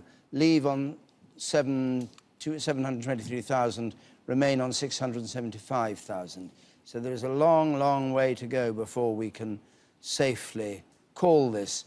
We've got more results in Merthyr Tydfil in Wales, 16,291 for Leave, 12,500 for Remain. That's 56% for Leave there, 44% for Remain. Renfrewshire votes to Remain, 57,000, 31,000 for Leave. The west of Glasgow, including Paisley. Midlothian votes to Remain, 28,000, 17,000 for Leave, 38% for Leave, 62% for Remain. And Scotland pulling its weight, Alex Salmond? Because you were very critical of the Remain campaign a lot of the time, and there have been some murmurings that the SNP have made it difficult for the Remain campaign. Well, on the contrary, I think it was really important for someone to say that the style of the Remain campaign, led by the Prime Minister and George Osborne, neither of whom are flavour of the month in Scotland, but was the wrong way to conduct this campaign. So Scotland, the Remain campaign in Scotland, conducted a totally different campaign, and it looks like the result in Scotland is going to be more than 60% for Remain and less than 40% for Leave. So, you know, if you're judging... Is that up to snuff for you? I mean, we expect... Oh, yeah, that's right, right on our expectations. Okay. Now, incidentally, just as a historical point, remember we said that Shetland was one of the two areas which had voted out back in '75. The other was the Western Isles, Nahilan and Yea, the Outer Hebrides. That's the Gaelic name for the Outer Hebrides. It's also voted to Remain. So it looks like just about every single area of Scotland is going to vote for Remain.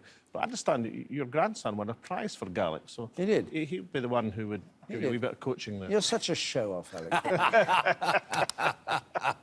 Rochford, let's just have the result from Rochford, then I want to talk to John Curtis. This is the Rochford result. Leave 67%, Remain 33%. And on a high turnout, 79% turnout, nearly 80% turnout. John, let's just have a look at where we've got to so far. And you tell us what you think's going on. Well, I think the first thing we should say is you're absolutely right to emphasise that it's far too early to call this referendum for any of us to be sure what the result's going to be. Many of the results that we've been getting tonight have not been that far adrift of what we were saying would happen in that local authority if the country as a whole were to divide 50-50. So that's certainly an indication that in most places that's roughly the territory towards which we are heading.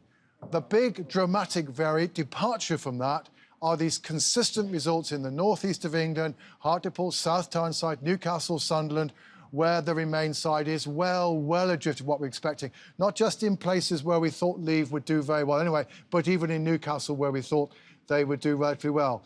Now, outside of that, the figures are not so dramatic, but again, we're keeping on getting places where the vote for Remain just seems to be a couple of points adrift of what we're expecting. So what happens in London is certainly going to be pretty crucial. City of London, the first London counting area. It has to be said, City of London is a tiny number of voters compared with the big boroughs. Total number of ballot papers counted. Central part where not very many people live. It's mainly banking and finance and all the rest of it. And expected to go for Remain. The number of votes cast in favour of Leave was 1087. The number of ballot papers rejected was as follows: 2 for both answers voted for, 4 unmarked or void for uncertainty, giving a total number of 6. Thereby the result for the City of London's area is as declared. Right, so the smallest number of voters of any counting area apart from the Isles is silly, this one. 1,087 for Leave, 3,300 for Remain. 25% Leave, 75% Remain. What we are waiting for is some of these big London boroughs. Wandsworth we thought would be a fairly early one in, but it's not come in yet. We did, but signs I've had from that borough are looking like more than 70% for Remain. I mean, people are pretty confident in that part of London, and a couple of the other boroughs, Whispers coming of very healthy votes for Remain. So we'll see. Let's have some more of the results that have come in. Blaenau Gwent. Let's just see that. Remain 38, 62 for Leave. There are a column of them there on the right. You can see the latest results. But again, we're still well under the million. Leave is about to get a million. It's 958,576 at the moment. So, John, we broke away from you. So you're saying it's far too soon. Yep. Is there can you detect any tendency in that people watching this can say, I go to bed if they want to? Well, I hope they don't go to bed, it's only 2 o'clock. But can go to bed or pause or say to themselves, looks as if we're going to win this side or that. Well, I think or is it too soon for that? The thing I would worry about if I was the Remain side is that, yes, there are quite a lot of places where we're doing more or less as we expect if there were a 50-50 split. Now, mind you, only if we're doing a 50-50 split. But there are far more places where Leave are doing better than we expected, than where Remain are doing better than expected. We've just had Middlesbrough, David, and yet again another place in the northeast where the Remain vote is some 10 points adrift of what we're expecting. Now, Laura is quite right to point out, however, the importance of London. But we should say that our expectation is that in a lot of boroughs in London, simply to get to a 50-50 result, we would expect the Remain side to get 75% of the vote. The crucial thing will be which boroughs they do well in and whether the figures they kick in the capital are indeed significantly better than our expectation. And is what you're expecting happening? Well, or are your expectations being disappointed? You keep saying we expect this, we expect that. No. I mean, the truth is that for the most part, the places where the Remain side are doing better and the places where the Leave side are doing better are largely the places where we expected. Even within the northeast, although the northeast is standing out as exception, the relative standing of the local authorities is roughly what we expect. Okay. Just remember, the point about our expectation is not a forecast. It's an indication of what that we think that local authority result means if we're heading for 50-50. And of course, we're going to get some places that they're going to do, one side's going to do better, some places where the other side do better. It's not going to be perfect. But the thing that, just to reiterate, the thing that Remain have to worry about is at the moment there are many more places where they're not doing as well as we would expect than there are places where they do a bit better than we would expect. Right. I think I make head or tail of that. Let's go back to the gambling men, because they've been following this market. How are the odds looking? Well, I mean... They'll be shorting again. Remain is still favourite, so David can still make his fortune at almost 7-4 on the... Remain is still favourite? Remain still favourite. What about Sterling? You haven't got Sterling on your I thing mean, as well. I think the gambling is much more reliable and less volatile than Sterling, surely. If I were you, I'd short Sterling at the moment. Yes. Well, no, you shouldn't say you'll never be Chancellor now. No, I know that. You shouldn't have said that. Good. You shouldn't have said anything, yes. You're not allowed to speak about Sterling. Can I just make a point about the run? I mean, I don't argue at all with what my betters in the form of John Curtis say, but I was expecting to be sitting here with those numbers reversed. With, at the moment, Leave a 53.6%, Remain a 46.4%. This time of the evening, I expected Remain to be in the lead, given who's been counting in Scotland and London and so on. Now, partly it may be down to who came in, but this looks to me like a very good result for Yes.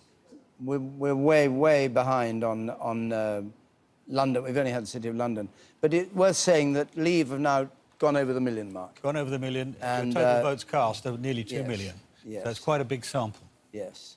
Right. Wellingborough voting to Leave. Where Peter Bone is long-standing, Peter Bone and Mrs. Bone. Those of you who follow the House of Commons will know she's just as important as Mr. Bone. Long-standing campaigner against the EU in Northamptonshire. There is the Wellingborough figure, 25,679 for Leave.